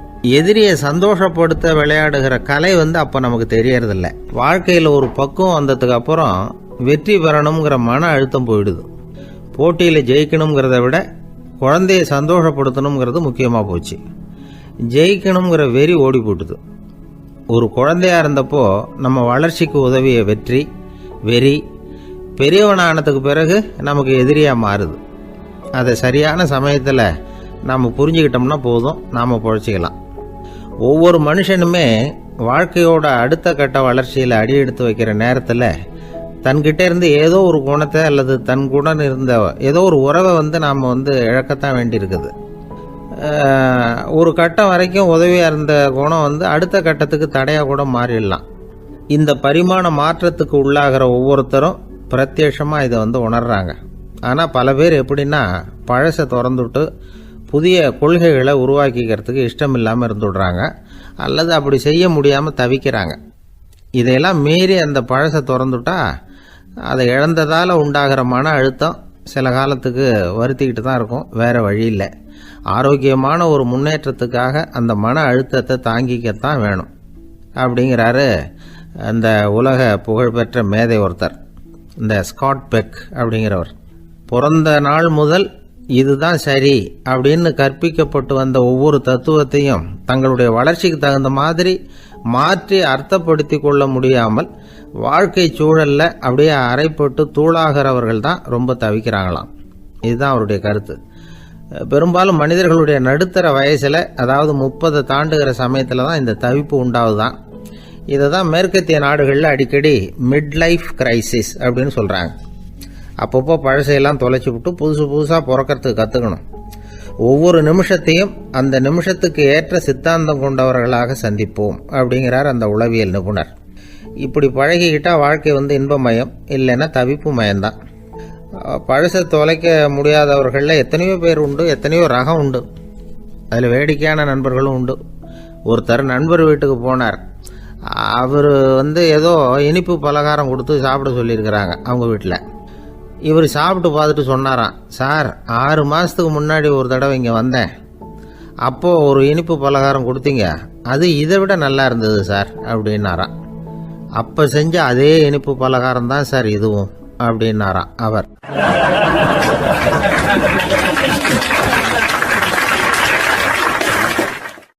ஒரு வயசான அம்மா தெரு வழியாக போயிட்டு இருந்தாங்க.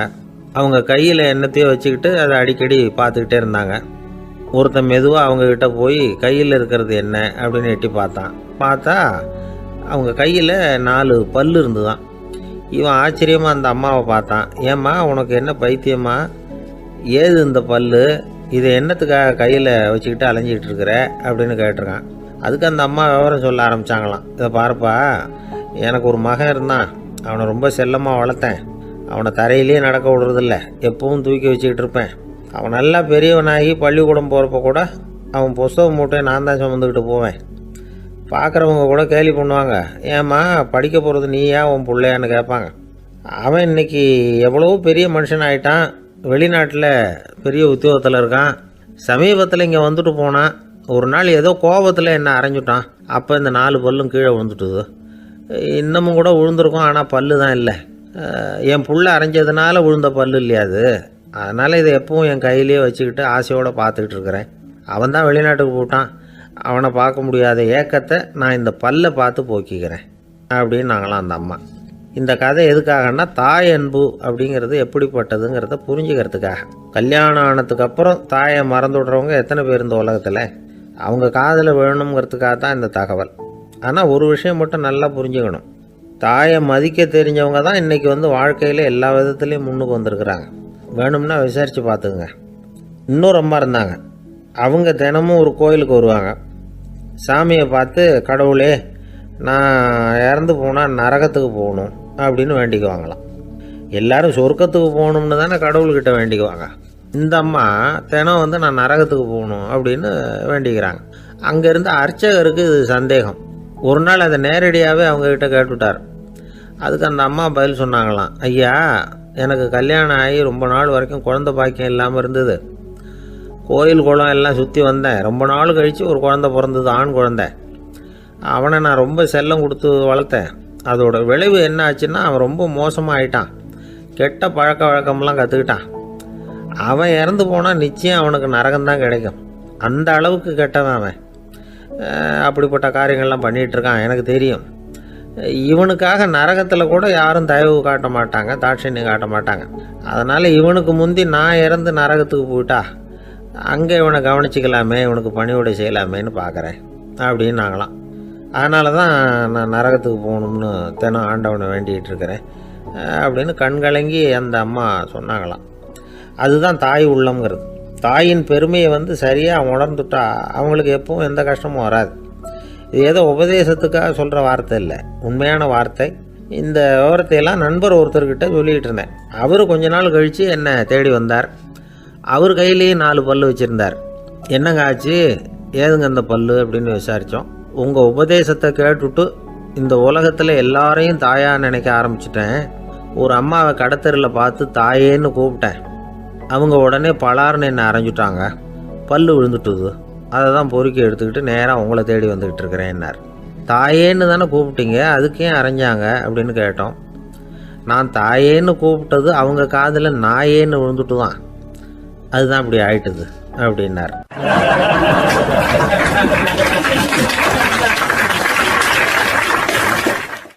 ஐயா, என்னுடைய நூல் வெளியீட்டு விழாவுக்கு அவசியம் நீங்கள் வரணும் அப்படின்னு கூப்பிட்டார் ஒருத்தர். எப்போ வரணும்னு கேட்டேன். அடுத்த வாரம்னார். சரி, புத்தகம் தயாராகிட்டுதா அப்படின்னேன். நாளைக்கு தான் அச்சிக்க கொடுக்க போகிறேன்னார். என்னங்க இது, புத்தகம் அச்சிடுறதுக்கு முன்னாடியே அழைப்புதழை அச்சடிச்சு விட்டீங்களே அப்படின்னு கேட்டேன். அதனால் என்னங்க, அந்த காலம் மாதிரி அப்போல்லாம் அச்சுக்கலை எவ்வளவோ முன்னேறியாச்சுங்க. Linotype, monotype, phototype, laser, இப்படி என்னென்னமோ வந்தாச்சு. இன்றைக்கி கொடுத்தா நாளைக்கே புத்தகம் தயார் அப்படின்னார். இப்படி இந்த அளவுக்கு முன்னேறி இருக்கிற இந்த அச்சுக்கலை ஆரம்பத்தில் எப்படி இருந்தது தெரியுமா? அந்த காலத்தில் காகிதம்னா என்னென்னே தெரியாது. அப்படி ஒன்று கண்டுபிடிக்கப்படவே இல்லை. அப்போல்லாம் எதையாவது ஒன்று எழுதணும்னா அதுக்கு ஆட்டு தோலை தான் பயன்படுத்தி இருக்கிறாங்க. கண்ணுக்குட்டி தோல் கூட அதுக்கு உபயோகப்பட்டு தான். ஐரோப்பாவில் இருந்த பாதிரியார்கள் தோலில் எழுதப்பட்ட புத்தகத்தை தயாரிக்கிறதுல ரொம்ப கெட்டிக்காரங்களாம். எகிப்து, அப்புறம் மத்திய தரைக்கடல் ஓரத்தில் உள்ள நாடுகள், இங்கெல்லாம் தோல் தான் எழுதுபொருளாக பயன்பட்டு வந்திருக்குது. ஆனால் நம்ம நாட்டில் ஓலைச்சுவடிகளை எழுத்துக்கு பயன்படுத்தி இருக்கிறாங்க. எழுதுறதுக்கு தோலை பயன்படுத்தினவங்க பிறகு பேப்பரைஸ் அப்படிங்கிற கோரை புல்லை அதுக்கு பயன்படுத்தினாங்களாம். இதெல்லாம் அப்படி கொஞ்சம் கொஞ்சமாக கண்டுபிடிச்சிட்டு வந்திருக்கிறாங்க. அந்த புல்லை கச்சிதமாக நறுக்க வேண்டியது, நல்லா பதப்படுத்த வேண்டியது, அதுக்கப்புறம் அதில் எழுத வேண்டியது, அவ்வளவுதான். பேப்பருங்கிற சொல்லே இந்த பேப்பைரஸ் அப்படிங்கிறதுலேருந்து வந்தது தான். அதுக்கப்புறம் தான் காகிதம் வந்தது. இதை முதல்ல சீன நாட்டில் தான் கண்டுபிடிச்சாங்க. அது வந்த பிறகு அச்சு எந்திரம் கண்டுபிடிக்க வேண்டிய அவசியம் ஏற்பட்டது. அதை கண்டுபிடிச்சவர் ஜெர்மானிய அறிவியல் அறிஞர் ஜான் கூட்டன்பர்க். அச்சு கலைக்கு அடித்தளம் அமைச்சவர் அவர் தான். ஜெர்மனியில் மெயின்ஸ் அப்படிங்கிற ஊரில் 1399 பிறந்தார். அவரோட மாமன் ஒருத்தர் உலோக வேலையில் வல்லவர். அவர்கிட்ட அந்த வேலையை கற்றுக்கிட்டார். அதோட வைர கற்களை பட்டை தீட்டுறதுலையும் ரொம்ப தேர்ச்சி பெற்றிருந்தார். இளம் வயசுலேயே சும்மா இருக்க மாட்டாராம். எதை செஞ்சாலும் அதை திறமையாக செய்வாராம். அவர் தான் முதல்ல மர அச்சு எழுத்துக்களை உருவாக்கினார். அது மேலே மை தடவி பிரதிகள் எடுத்தார். அதுக்கப்புறம் உலோக எழுத்துக்கள், முதல்ல காரியம், அப்புறம் இரும்பு, அப்புறம் கலப்பு உலோகம், பிறகு அச்சடிக்கிறதுக்கு எந்திரம் ஒன்றையும் உருவாக்கினார். முதல்ல பைபிள் அச்சடித்தார். 1468 அவர் இறந்து போனார். 16ஆம் நூற்றாண்டில் மேலை நாடுகளிலிருந்து மர எழுத்துக்களை கொண்டுகிட்டு தமிழ்நாட்டில் கிறிஸ்தவ நூல்களை அச்சிட்டாங்க. அப்போல்லாம் அச்சகங்கள் போதிய அளவுக்கு இங்கே இல்லை. அதுக்கு என்ன காரணம்னா, இந்தியர்கள் அச்சகங்களை நடத்தக்கூடாது அப்படின்னு சட்டம். 1835 வரைக்கும் அந்த சட்டம் நடைமுறையில் இருந்தது. இந்த நிலைமையில் அங்கேயும் இங்கேயுமா 1-2 அச்சகங்கள் ஆரம்பமாச்சு. 1713 தரங்கம்பாடியில் லூத்தரன் மிஷன் அச்சகம், அதே ஆண்டில் சென்னையில் SPCK அச்சகம், இது ரெண்டும் தான் இந்தியாவில் முதல்ல தொடங்கப்பட்ட அச்சகங்கள். ஆட்டுத்தோல்லையும் ஓலைச்சுவடியிலையும் எழுதப்பட்ட எழுத்துக்கள் இன்னைக்கு எங்கேயோ போயிட்டுது. ஆனால் நம்ம ஊரில் எழுத்தாளர்கள் நிலைமை தான் ஒன்றும் சொல்லிக்கிறது மாதிரி இல்லை. நம்ம ஆள் ஒருத்தர் சொன்னார், சார் நான் சொந்தத்தில் ஒரு அச்சாபீஸ் வச்சுருந்தேன், இப்போவும் வச்சுருக்கிறேன். அதனால் என்னுடைய படைப்புகளை புத்தகமாக வெளியிடுறதுல எனக்கு ஒன்றும் கஷ்டம் இல்லை. வருஷத்துக்கு ஒரு புத்தகம் எழுதி வெளியிட்டுருவேன். 15 வருஷமாக இலக்கிய உலகத்துக்கு இப்படி சேவை செஞ்சுக்கிட்டு வர்றேன். ஆனால் இந்த வருஷம்தான் வாசகர்கள் எனக்கு பாராட்டு விழா நடத்தியிருக்கிறாங்க அப்படின்னார். இந்த வருஷம் அப்படி என்ன விசேஷம் அப்படின்னு கேட்டோம். இந்த வருஷம்தான் நான் எந்த புத்தகம் எழுதி வெளியிடாமல் இருந்தேன், அதுக்காகத்தான் எனக்கு இந்த பாராட்டு விழா அப்படின்னார்.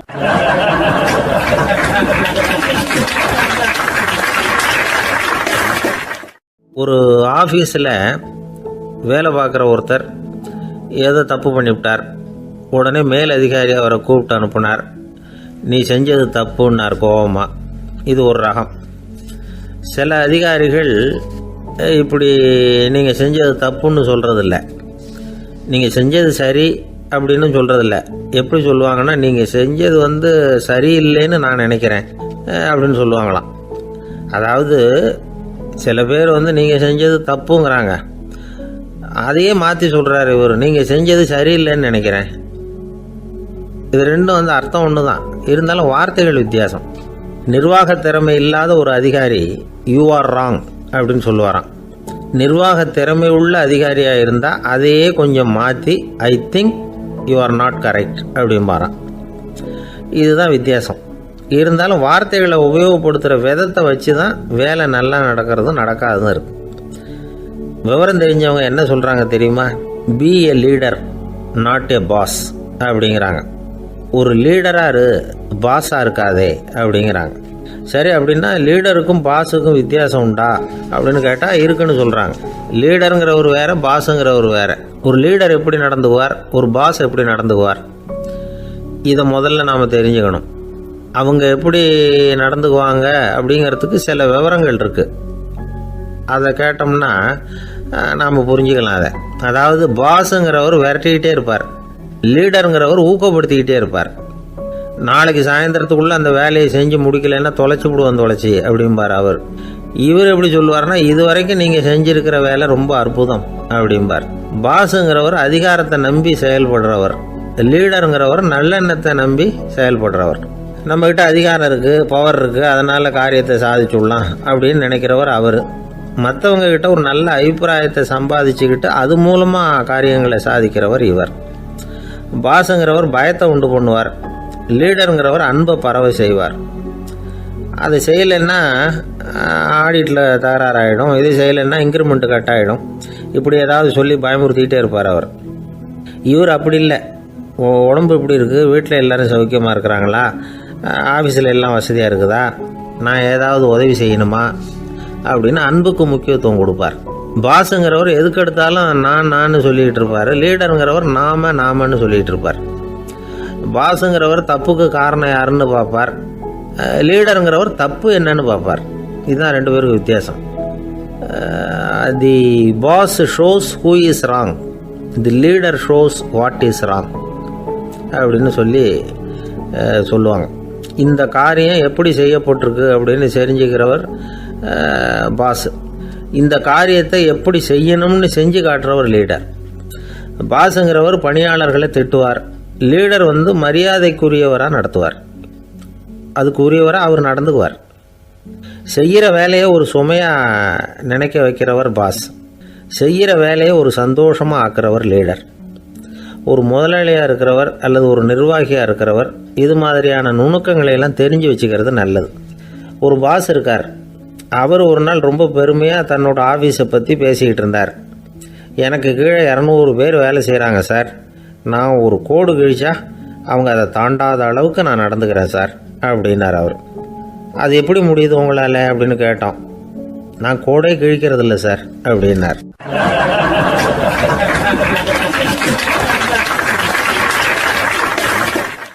ஊருக்கு வெளியில் அமைதியான ஒரு இடம், அங்கே ஒரு ஆசிரமம், அங்கே ஒரு சாமியார். அவர் தினமும் நல்ல போதனைகள்லாம் செய்வார். பல பேர் போய் அங்கேயே சில நாள் தங்கி இருந்து அவர் சொல்கிற அறிவுரைகளை எல்லாம் கேட்டுக்கிட்டு வர்றது வழக்கம். ஒரு தடவை அவரை பார்த்துட்டு போகிறதுக்காக 3 வெளியூர் தம்பதிகள் வந்தாங்களாம். அந்த மடத்திலேயே சாப்பிட்டுக்கிட்டு தங்கியிருந்து அவங்களுடைய போதனைகளை கேட்டுக்கிட்டு போகணுங்கிறது அவங்க நோக்கம். காலையில் குளிச்சுட்டு பூஜையில் உட்காந்தார் அந்த சுவாமி. இவங்களும் குளிச்சுட்டு அந்த பூஜையை பார்க்கறதுக்காக அவர் முன்னாடி வந்து உட்காந்தாங்க. பூஜை ஆரம்பமாச்சு. சம்பிரதாயப்படி அது ரொம்ப நேரம் நடந்துக்கிட்டே இருக்குது. இவங்களுக்கு நல்ல பசி இருந்தாலும் இந்த நேரத்தில் அதை எப்படி வெளியில் காட்டிக்கிறது? பேசாமல் இருந்தாங்க. அந்த சுவாமி பூஜையை முடித்தார். அதுக்கப்புறம் பேச ஆரம்பித்தார். பேச்சு அருமையாக தான் இருந்தது, அமிர்தமாக தான் இருந்தது. இருந்தாலும் இவங்களுக்கு இருக்கிற வயிற்று பசி அது சரியாக கவனிக்க விடலை. அந்த சுவாமியே இதை கவனிச்சதா தெரியல. இவங்களுக்கு மனசுக்குள்ள ஒரு எண்ணம், உள்ளே சாப்பாடு தயாராகிட்டு இருக்கும் போல இருக்கு, இந்த பேச்சு முடிஞ்சது நம்மளை உள்ளே அழைச்சிட்டு போய் சாப்பாடு போடுவாங்கன்னு நினைக்கிறோம் அப்படின்னு இவங்களாம் நினச்சிக்கிட்டாங்க. ஆனால் சுவாமி இதை பற்றி எதுவுமே பேசலை, கண்டுக்கலை. ஒரு அம்மாவால் அதுக்கு மேலே சும்மா இருக்க முடியுமா? முடியல. சாப்பாட்டை கவனிக்கலாமா அப்படின்னு சொல்லி மெதுவாக ஆரம்பித்தாங்க. கவனிக்கலாமே அப்படின்னு உள்ளே அழைச்சிட்டு போனார் சுவாமி. இவங்க ரொம்ப அவசரமாக எழுந்திருச்சு உள்ளே ஓடினாங்க. அங்கே ஒரு மேஜை மேலே ஒரு கிண்ணம் மூடி இருந்தது. இதுதான் சாப்பாட்டு மேஜை போல இருக்கு, இங்கே சாப்பாடு வந்துடும் அப்படின்னு நினச்சாங்க. உடனே போய் சுற்றி உட்காந்துக்கிட்டாங்க. சுவாமி அந்த கிண்ணத்தை எடுத்து அந்த அம்மா கிட்ட கொடுத்தார். அவங்க அதை வாங்கி மூடியை திறந்து பார்க்குறாங்க. உள்ளே ஒரு சாவி இருக்குது. சரிதான், இது சமையலறை சாவி போல இருக்கு. அங்கே போய் அதை திறந்து சாப்பாட்டை நாமே எடுத்துக்கிட்டு வந்து இங்கே வச்சுக்கிட்டு சாப்பிட்ணும் போல இருக்கு அப்படின்னு நினச்சாங்க. சாவி இருக்கு இல்லையா, வாங்க பூட்டு நிறையா காட்டுறேன் அப்படின்னு சுவாமி அவங்கள அழைச்சிட்டு போனார், காட்டினார். இவங்க அந்த அறையை ரொம்ப அவளோடு திறந்தாங்க. உள்ளே பார்த்தா அங்கே அரிசி, பருப்பு, விதவிதமான காய்கறி எல்லாம் இருக்குது. சமையலுக்கு வேண்டிய மிளகாய், எண்ணெய், பால், தயிர், நெய் இப்படி எல்லாமே இருக்குது. அடுப்பு, விறகு, நெருப்பு போட்டி அது கூட அங்கே இருக்குது. சாப்பாடு தயாராக இருக்கும்னு நினச்சிக்கிட்டு போனால் இப்படி இருக்குதே அப்படின்னு சொல்லி அதை பார்த்ததும் ரொம்ப சோர்ந்து போட்டாங்க அவங்க. சுவாமி, என்ன இது சாப்பாடு இல்லையா அப்படின்னாங்க. அதுதான் சாப்பாட்டுக்கு வேண்டிய எல்லாம் இங்கே இருக்குதே. அடுப்பு மூட்டி நீங்கள் தான் அவங்கவுங்க ருசிக்கு தகுந்த மாதிரி சமைச்சிக்கணும். இந்த சன்னியாசிக்கு எப்படி சமைக்க தெரியும் அப்படின்னு கேட்டார் சுவாமி. சாப்பாடு தயாராக இருக்கும்னு நாங்கள் எதிர்பார்த்தோம் அப்படின்னாங்க. நீங்கள் இப்படி சொல்லுவீங்கன்னு நானும் எதிர்பார்த்தேன். இது வரைக்கும் நான் எவ்வளவோ தத்துவம்லாம் எடுத்து சொன்னேன். எல்லாத்தையும் விட இதுதான் அனுபவபூர்வமான தத்துவம். ஆண்டவன் நமக்கு நல்ல மனசை கொடுத்துருக்குறான், நல்ல வாய்ப்புகளையும் தந்திருக்கிறான், அதையெல்லாம் பயன்படுத்திக்கக்கூடிய மூளையையும் சிந்தனையையும் கொடுத்துருக்குறான். அதனால் அடுப்பை தான் நீங்கள் மூட்டணும். அடுப்பை நீங்கள் தான் மூட்டணும். உங்களுக்கு உகந்ததை நீங்கள் தான் சமைச்சு ருசித்து அனுபவிக்கணும். ஆண்டவனே அதை செஞ்சிகிட்டு இருக்க மாட்டான் அப்படின்னாராம் அந்த சுவாமி. நம்முடைய வாழ்க்கையில் பல நல்ல பலன்களை பெறுறதுக்கு நாம் தான் முயற்சி பண்ணணும். அதுக்குரிய சூழ்நிலையை தான் ஆண்டவன் கொடுப்பானே தவிர அதை விளக்கறதுக்காக தான் அந்த சுவாமி அப்படி செஞ்சு காட்டியிருக்கிறார். இது ஒரு பெரியவர் இப்படி ஒரு விளக்கம் கொடுத்தார். அதுக்கப்புறம் அந்த 3 தம்பதிகளும் தெளிவடைஞ்சுட்டாங்களாம். நாம் தெளிவடைகிறது எப்போங்கிறது தான் தெரியல அப்படின்னு பல பேர் இதை கேட்டுட்டு சொல்லிகிட்டு இருக்கிறாங்க. இந்த கதையை நம்முடைய நண்பர் ஒருத்தர்கிட்ட சொன்னேன். அந்த நண்பர் ரொம்ப சந்தோஷப்பட்டார். நீங்கள் சொல்கிறது கரெக்டு சார், ஆனால் நான் அதை விட ஒரு படி மேலே சார். எனக்கெல்லாம் அரிசி, பருப்பு இருக்கிற ரூம் எதுன்னு கையை காட்டிட்டா போதும். உடனே கிண்ணத்துலேருந்து சாவியை எடுத்து கொடுக்கணுங்கிற அவசியம்லாம் இல்லை எனக்கு. அப்புறம் எப்படி ரூமை திறந்துருவீங்க அப்படின்னு கேட்டேன். பூட்டை உடைச்சி திறந்துருவேன், அதுதான் எனக்கு பழக்கம் அப்படிங்கிறார்.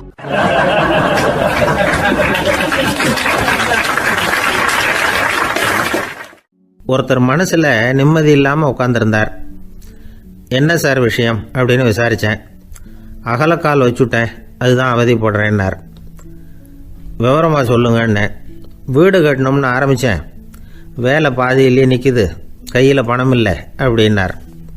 இது மாதிரி ஆசாமிகள் பல பேரை நீங்கள் பார்த்துருக்கலாம். இவங்கெல்லாம் சுலபமாக மன அழுத்தத்துக்கு ஆளாயிடுறாங்க. மன உளைச்சல், அதாவது ஸ்ட்ரெஸ் அப்படின்னு சொல்கிறோமே, அதுக்கு அடிப்படையான சில காரணங்கள் உண்டு. அதாவது மிகையாக திட்டமிடுதல் அப்படிங்கிறதும் ஒரு முக்கியமான காரணம். நடைமுறை சாத்தியம் என்னங்கிறத மனசில் வச்சுக்கிட்டு எந்த திட்டத்தையும் தீட்டணும், அப்போ தான் அது சரியாக வரும். 2வது காரணம் என்ன தெரியுமா? ஒரே நேரத்தில் பல்வேறு செயல்களில் ஈடுபடுறது. தொலைபேசியில் பேசிக்கிட்டே கையில் இருக்கிற கடிதத்தை படிச்சுக்கிட்டே எதிரில் உட்காந்துக்கிட்டு இருக்கிறவருக்கும் அப்பப்போ பதில் சொல்லிக்கிட்டு மனசில் பல்வேறு சிந்தனைகளை அப்படியே ஓட விட்டுக்கிட்டு இருக்கிறது, இதுவும் மன அழுத்தத்தை உண்டாக்குது. 3வது காரணம், எதிலேயும் வெற்றி மட்டும் எதிர்பார்க்குற ஒருதலை பட்சமான ஆர்வம். நாம் தொட்டதெல்லாம் வெற்றியாகவே முடியணும் அப்படின்னு எதிர்பார்க்குறவங்க ஏதாவது ஒன்றில் தோல்வியை கண்டால் தோண்டு போயிடுறாங்க. எப்படியும் முடியலாம்ங்கிற எண்ணம் ஏற்கனவே நமக்குள்ளே இருந்துட்டுதுன்னா அந்த அவஸ்தை வராது. அதனால் அதுவும் நம்ம வளர்த்து கொள்ள வேண்டிய ஒரு குணம். மன உளைச்சல் ஏற்படுறதுக்கு இன்னொரு காரணம் எதையும் வேகமாக செஞ்சுடணும் அப்படிங்கிற துடிப்பு. அந்த துடிப்பே மனசை அழுத்த ஆரம்பிச்சிடும். எந்த ஒரு காரியத்திலையும் தாமதமோ இடையூறோ ஏற்பட்டால் அதை பொறுத்துக்கிற மனப்போக்கம் வேணும். அது இல்லாதவங்க அழுத்தத்துக்கு ஆளாயிடுறாங்க. சில பேர் வேலைன்னு எந்த நேரம் பார்த்தாலும் வேலையே கதின்னு கிடப்பாங்க. பொழுதுபோக்குக்கோ உடற்பயிற்சிக்கோ குடும்பத்தில் உள்ளவங்க அல்லது நண்பர்கள் கூட கலந்துரையாடவோ கொஞ்சம் கூட நேரம் ஒதுக்க மாட்டாங்க. இந்த சுபாவம் மன அழுத்தத்தை உண்டு பண்ணும். இதையெல்லாம் புரிஞ்சுக்கிட்டு அதிலிருந்து விடுபடுறது எப்படின்னு யோசிக்கணும். வல்லுநர்கள் இது தொடர்பாக சில யோசனைகளை சொல்லி வச்சிருக்கிறாங்க. அது என்னன்னா, வாழ்க்கைங்கிறது பிரச்சனைகளால் பின்னப்பட்ட ஒன்று. அது எப்போவுமே முடிவடையாத ஒரு தொடர்கதை அப்படிங்கிறத முதல்ல நாம் புரிஞ்சுக்கணும். ஒரே நேரத்தில் ஒரு காரியத்தில் மட்டுமே நாம் கவனம் செலுத்தணும். அடுத்தவங்க காரியத்தில் தலையிடக்கூடாது. எதையும் பேச ஆரம்பிக்கிறதுக்கு முன்னாடி நம்மை நாமே கேட்டுக்க வேண்டிய கேள்வி 2. 1, நான் சொல்ல போகிறது ரொம்ப முக்கியமானதா? 2வது, நான் சொல்கிறத அவங்க கேட்குறதுக்கு ஆசைப்படுறாங்களா? நான் பேசுகிறதுக்கு அது சரியான நேரம் தானா? இதை யோசித்து பார்த்ததுக்கப்புறம் எதையும் பேச ஆரம்பிக்கணும். முடிஞ்ச அளவுக்கு வளைந்து போகிற சுபாவத்தை வளர்த்துக்கணும். நம்ம நேரம் விலை மதிப்பு இல்லாதது. அதை வீணாக்கக்கூடாது. சிரிக்க தெரியலனாலும் பரவாயில்ல, முகத்தில் கொஞ்சம் புன்முறுவலாவது காட்டணும். இதெல்லாம் ரொம்ப முக்கியம். அடுத்தவங்க ஏதாவது செஞ்சால் உடனே நன்றி சொல்ல மறக்கக்கூடாது. தினமும் கொஞ்சம் நேரத்தை தனிமையில் செலவு பண்ணணும். மன உளைச்சலிருந்து விடுபடுறதுக்கு 3 முக்கிய வழிகள் சொல்கிறாங்க. அதை சுருக்கமாக ரெட் அப்படின்னு சொல்கிறாங்க. RED ஆங்கில எழுத்தில். அந்த முதல் எழுத்து R, அது என்னென்னா ரிலாக்ஸேஷன், அதாவது இடை ஓய்வு. 2வது E எக்ஸர்சைஸ், உடற்பயிற்சி. 3வது டயட், திட்டமிட்ட உணவு முறை. அதனால் தியானம், மூச்சு பயிற்சி இதெல்லாம் இந்த இடை ஓய்வுக்கு வழிகள். எந்த வேலையையும் தொடர்ந்து செய்யக்கூடாது. எல்லார்கிட்டையும் கலகலப்பாக பழகணும். மாதத்துக்கு ஒரு நாளாவது குடும்பத்தோடு வெளியில் போயிட்டு வரணும். சுலபமான உடற்பயிற்சிகளை செய்யலாம். உடற்பயிற்சிங்கிறது நமக்காக நாம் செய்கிற ஒரு நீண்டகால முதலீடு அப்படின்னு சொல்லுவாங்க. அதாவது லாங் டேர்ம் இன்வெஸ்ட்மெண்ட்டாக. அளவோடு சாப்பிட்ணும், மெதுவாக சாப்பிட்ணும். இதெல்லாம் கொஞ்சம் மனசில் வச்சுக்கிட்டு நடந்துக்கிட்டால் மகிழ்ச்சியாக வாழலாம். சில பேர் சாப்பாட்டு விஷயத்தில் ரொம்ப அக்கறை எடுத்துக்கிறது உண்டு. ஒரு குண்டு ஆசாமி சாப்பிட உக்காந்தார். முதல்ல ஒரு மாத்திரை சாப்பிட்டார். எதுக்குன்னு கேட்டோம்.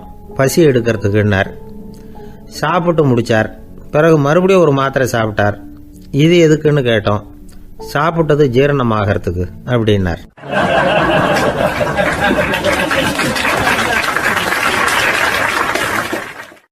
ஒரு காலத்தில் பிரஷ்யா அப்படின்னு ஒரு தேசம் இருந்தது. இப்போ ஜெர்மனி இருக்குல்ல, இதோட பெரும்பகுதி ஒரு காலத்தில் பிரஷ்யாங்கிற பேரில் இருந்தது. அப்போ அதுக்கு அரசராக இருந்தவர் மகா ஃப்ரெடரிக், அதாவது ஃப்ரெடரிக் தி கிரேட் அப்படின்னு சொல்லுவாங்க. அந்த ராஜாவுக்கு ஒரு சந்தேகம். நாம் பல வகையான வரிகளை விதித்து வசூல் பண்ணுறோம். அப்படி பண்ணி வருமானம் குறைஞ்சிக்கிட்டே போகுதே, இதுக்கு என்ன காரணமாக இருக்கும்? இதுதான் அவருக்கு ஏற்பட்ட சந்தேகம். ஒரு சமயம் அந்த அரசர் தம்முடைய அமைச்சர்களையும் பிரபுக்களையும் தளபதிகளையும் கூப்பிட்டு ஒரு விருந்து வச்சார். விருந்து முடிஞ்சதும் அவங்கள பார்த்து இந்த சந்தேகத்தை கேட்டார். வரிகள் அதிகமாக விதித்து வருமானம் குறையறதுக்கு என்ன காரணம் அப்படின்னு கேட்டார். பல பேருக்கு இதுக்கு சரியாக பதில் சொல்ல தெரியல. அனுபவசாலியான ஒரு தளபதி எழுந்திரிச்சார். அரசே, அது எப்படிங்கிறத இப்போ உங்களுக்கு காட்டுறேன்னார். உடனே ஒரு பெரிய பனிக்கட்டி ஒன்றை தன்னுடைய கையில் எடுத்தார். அதை அப்படியும் திருப்பி பார்த்தார். அப்புறம் அடுத்தவர்கிட்ட கொடுத்தார். அவர் அதை அப்படியும் திருப்பி பார்த்துட்டு அடுத்தபடியாக இருந்தவர்கிட்ட கொடுத்தார். இப்படியே இதை ஒவ்வொருத்தராக பார்த்துட்டு ஒவ்வொரு கையாக மாறி கடைசியில் மன்னர் கைக்கு போய் சேர்ந்தது. மன்னர் கைக்கு அந்த பனிக்கட்டி போய் சேர்ந்தப்போ அது கொஞ்சம் கொஞ்சமாக உருகி ஒரு பட்டாணி கடலை சைஸுக்கு ஆயிட்டுது. மன்னர் யோசனை பண்ணார். வரி அதிகமாக போட்டாலும் வந்து சேர்றது குறைவாக இருக்கிறதுக்கு என்ன காரணம் அப்படிங்கிறது அவருக்கு புரிஞ்சு போச்சு. காலம்தான் மாறிட்டு இருக்கே தவிர இந்த கையூட்டு வாங்குற பழக்கம் மாறினதாக தெரியல. இன்னொரு ராஜா இருந்தார். அவர் தன்னுடைய ராஜாங்கத்தில் லஞ்ச ஊழலே சுத்தமாக இருக்கக்கூடாது அப்படின்னு நினச்சார். அவர்கிட்ட பல்வேறு துறைகளுக்கும் பொறுப்பாக இருந்த பல பேரும் ரொம்ப சுத்தமாகவும் நேர்மையாகவும் இருந்தாங்க.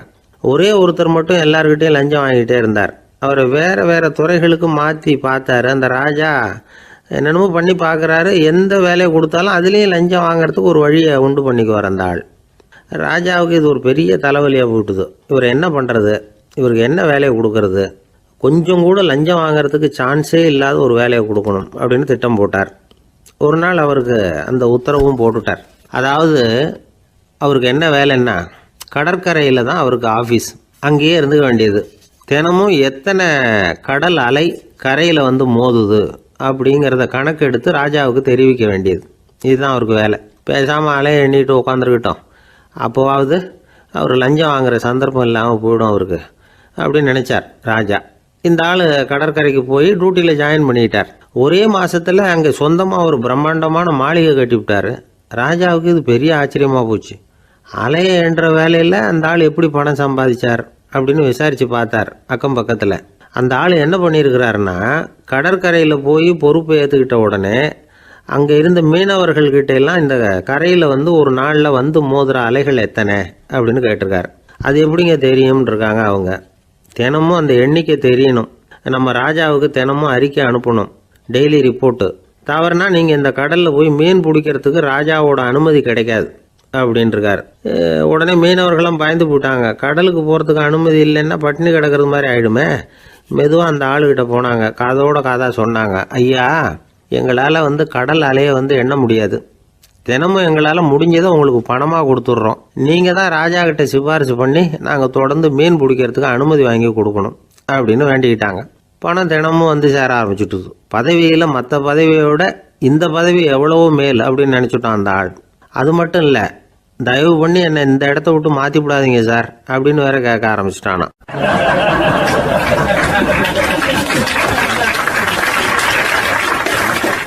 என் நண்பர் ஒருத்தர் ஆழ்ந்த சிந்தனையில் இருந்தார். என்ன யோசனை பண்ணுறீங்கன்னு கேட்டேன். தலைவர் ஆகணும்னு பார்க்குறேன், அதுதான் என்ன வழின்னு யோசிச்சுக்கிட்டு இருக்கேன்னார். நான் கூட அது மாதிரி யோசித்து பார்த்தேன். அதுக்கப்புறம் அந்த யோசனையை கை விட்டுட்டேன் அப்படின்னோம். ஏன்னு கேட்டார். அதுக்கான தகுதிகள் நமக்கு இல்லைங்கிறது புரியுது. அது நமக்கு புரியறத விட நம்ம விட மற்றவங்களுக்கு நல்லா புரிஞ்சு போச்சு. அதனால் பேசாமல் கம்முன்னு இருந்துடுறது தான் நல்லது அப்படின்னோம். தலைவர் ஆகிறதுக்கு தகுதிகள் வேற உண்டோ அப்படின்னு கேட்டார். அவர் யதார்த்தமாக தான் கேட்குறார். நாங்கள் உடனே எங்ககிட்ட இருந்த ஒரு புத்தகத்தை எடுத்து அவர்கிட்ட கொடுத்தோம். படித்து பாருங்கன்னு. தலைவர் ஆகிறதுக்கு என்ன வழி அப்படிங்கிறத பற்றி அதில் போட்டிருக்கிறாங்க. முதல் வழி என்ன தெரியுமா? ஒரு 4 பேர் முன்னாடி இல்லைன்னா ஒரு கூட்டத்துக்கு முன்னாடி நீங்கள் பேச போகிறீங்க. அப்போ எப்படி ஆரம்பிக்கணும்னா, உண்மையான புகழ்ச்சி, நேர்மையான பாராட்டு, இதோடு ஆரம்பிக்கணும். எடுத்ததுமே அது சரியில்லை இது சரியில்லைன்னு பேசிகிட்டு இருக்கக்கூடாது. மக்களை பார்த்து நீங்கள் தான் தப்பு பண்ணிவிட்டீங்க அப்படின்னு நேரடியாக சொல்லக்கூடாது. தவறு இருந்தாலும் அதை வந்து மறைமுகமாக ஏதாவது கதை சொல்லி அதிலிருந்து அவங்க புரிஞ்சுக்கிற மாதிரி செய்யணும். அடுத்தவங்க பண்ண தப்பு என்னன்னு அலசறதுக்கு முன்னாடி நீங்கள் பண்ணின தப்பு என்னங்கிறத பற்றியே பேசுங்க. எதுக்கும் நேரடியாக உத்தரவு போட்டுக்கிட்டு இருக்கக்கூடாது. இதை நீங்கள் செய்யணும் அப்படின்னு சொல்கிறதுக்கு பதிலாக நீங்கள் இப்படி செஞ்சால் எப்படி இருக்கும் அப்படின்னு கேள்வி மாதிரி கேட்கணுமா. இப்படி கேட்டால் அது உத்தரவு மாதிரி தெரியாதான். அடுத்தவங்க மரியாதையை காப்பாற்றுறது மாதிரி பேசணுமா. உங்கள் பேச்சு இன்னொருத்தரை வந்து அவமானப்படுத்துறது மாதிரி இருக்கக்கூடாதான். ஏண்டா இவங்கிட்ட போய் மாட்டிக்கிட்டோம்னு யாரும் நினச்சிடக்கூடாது. ஒவ்வொரு சின்ன வளர்ச்சியையும் பாராட்டணும். வெற்றி வந்து சாதாரணமாக இருந்தாலும் பாராட்டாமல் இருந்துடக்கூடாது. பாராட்டும் பொழுது தாராளமாக இருக்கணும். குறை சொல்லும் பொழுது கவனமாக இருக்கணும். வாய்க்கு வந்தபடி பேசிவிட்டா அதுக்கப்புறம் வகையாக மாட்டிக்கிட்டு முழிக்க வேண்டியிருக்கும். நீங்கள் பேசுறது இன்னொருத்தருக்கு ஒரு கௌரவத்தையும் மரியாதையும் உண்டு பண்ணுறது மாதிரி இருக்கணும். நீங்கள் பேசுறது அடுத்தவங்களுக்கு இருக்கிற கொஞ்ச நெஞ்ச மரியாதையும் எடுத்து விடுறது மாதிரி இருக்கக்கூடாது. உங்கள் பேச்சை கேட்டால் கேட்குறவங்களுக்கு ஒரு ஊக்கம் வரணும், உற்சாகம் வரணும். தவறு எதுவாக இருந்தாலும் அதை சுலபமாக திருத்திக்கலாம், சரி பண்ணிக்கலாங்கிறது மாதிரி இருக்கணும் உங்கள் பேச்சு. அடுத்தவங்களை சந்தோஷப்படுத்துங்க. உங்கள் யோசனையை கேட்டு நடந்துக்கிறதுனால அந்த சந்தோஷம் அவங்களுக்கு கிடைக்கணும். இந்த தகுதியெல்லாம் உங்ககிட்ட இருந்தால் நீங்கள் ஒரு சிறந்த தலைவராகலாம் அப்படின்னு அந்த புஸ்தகத்தில் போட்டிருக்கு. இந்த காலத்தில் வந்து தலைவர் ஆகிறதுக்கு வேறு சில தகுதிகள்லாம் கூட தேவைப்படுது. ஒரு புள்ள வந்து தன்னுடைய அப்பா கிட்ட, அப்பா உன்ன மாதிரியே நானும் அரசியலில் சேரணும், தலைவர் ஆகணும்னு ஆசைப்படுறேன், இன்னையிலேருந்து எனக்கு அரசியல் பாடம் கற்றுக் கொடு அப்படின்னு கேட்டிருக்கான். அவரும் சரின்னு சொல்லிவிட்டு ஒரு பெரிய ஏணி எடுத்துகிட்டு வந்தாராம். ஒரு செவுத்தில் சாத்தினார்.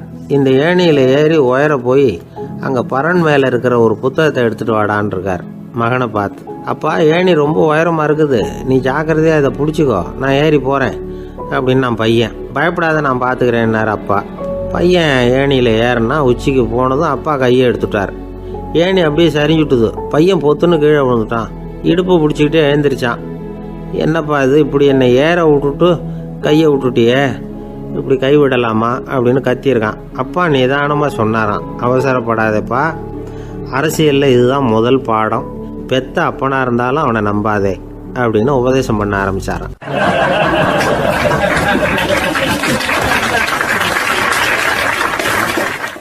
கிபி 1078 வருஷம் மார்ச் மாதம் 19ஆம் தேதி திங்கட்கிழமை அதிகாலை நேரம் ஒரு குழந்தை பிறந்தது.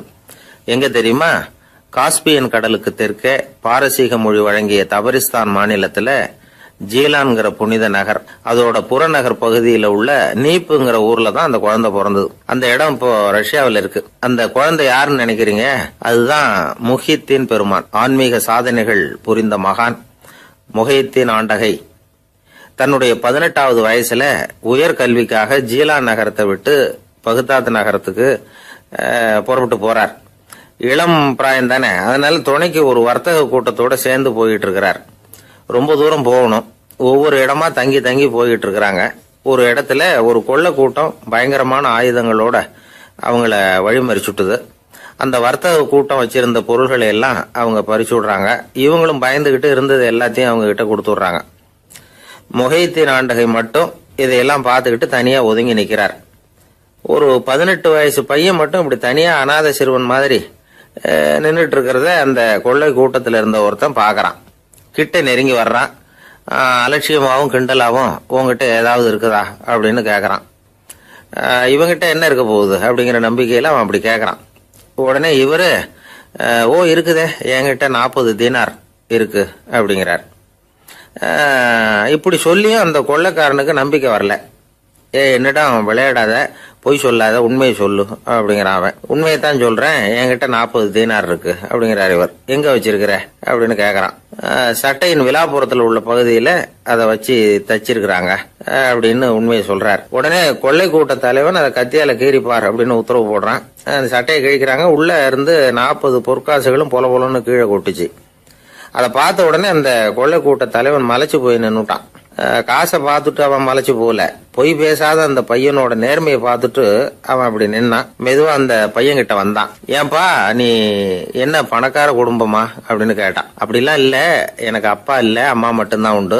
எங்க அப்பா எனக்குன்னு விட்டு போன சொத்தே இந்த 40 தீனார் தான் அப்படின்னாரு இவர். அப்படி இருந்துமா உண்மை பேசணும்னு ஆசைப்பட்டேன். என்கிட்ட ஒண்ணும் இல்லைன்னு ஒரு வார்த்தை சொன்ன உன்னை விட்டுருப்போமே அப்படின்னா அவன். அப்படி இல்லைங்க, நான் இறைவன் திருநாமத்தை அறியக்கூடிய கல்வி ஞானத்துக்காக இப்ப போயிட்டு இருக்கிறேன். இறைவன் திருநாமத்தை உச்சரிக்க வேண்டிய நாவால பொய் பேசக்கூடாதுன்னு எங்க அம்மா சொல்லியிருக்கிறாங்க. அதனால நான் எப்பவுமே பொய் சொல்ல மாட்டேன் அப்படின்னு என்னுடைய தாய்க்கு வாக்கு கொடுத்திருக்கிறேன் அப்படின்னார் அவர். முஹித்தீன் பெருமான் வார்த்தைகளை கேட்ட அந்த கொள்ளையர்கள் மனம் திருந்தி நல்லவங்களா ஆயிடுறாங்க. அந்த கொள்ளையர் தலைவன் பிற்காலத்துல ஒரு பெரிய மகான் ஆயிடுறார். பெரியவர்கள் வாழ்க்கையில நடக்கிற இது மாதிரி சம்பவங்கள் தான் நாம நல்ல விதமா வாழறதுக்கு துணையா இருக்கும். அந்த காலத்துல கொள்ளையர்களே பெரியவங்க செயலை பார்த்து மனம் திருந்தி இருக்கிறாங்க. இந்த காலத்துல யார் இப்படி இருக்கிறா? இந்த காலத்துல மகான் ஒருத்தரை பார்த்தேன், எனக்கு வேண்டியப்பட்ட மகான். ஏங்க நீங்களும் மகான் ஆகிறதுக்கு முன்னாடி கொள்ளை அடிச்சுட்டு இருந்தீங்களா அப்படின்னு கேட்டேன். அவர் மெதுவா கண்ணை திறந்து என்ன நிமிர்ந்து பார்த்தார். அப்படி இல்லப்பா, நான் கொள்ளை அடிக்கிறதுக்காகத்தான் மகானாவே ஆகி இருக்கிறேன் அப்படின்னு சொல்லிவிட்டு மறுபடியும் கண்ணை மூடிட்டார்.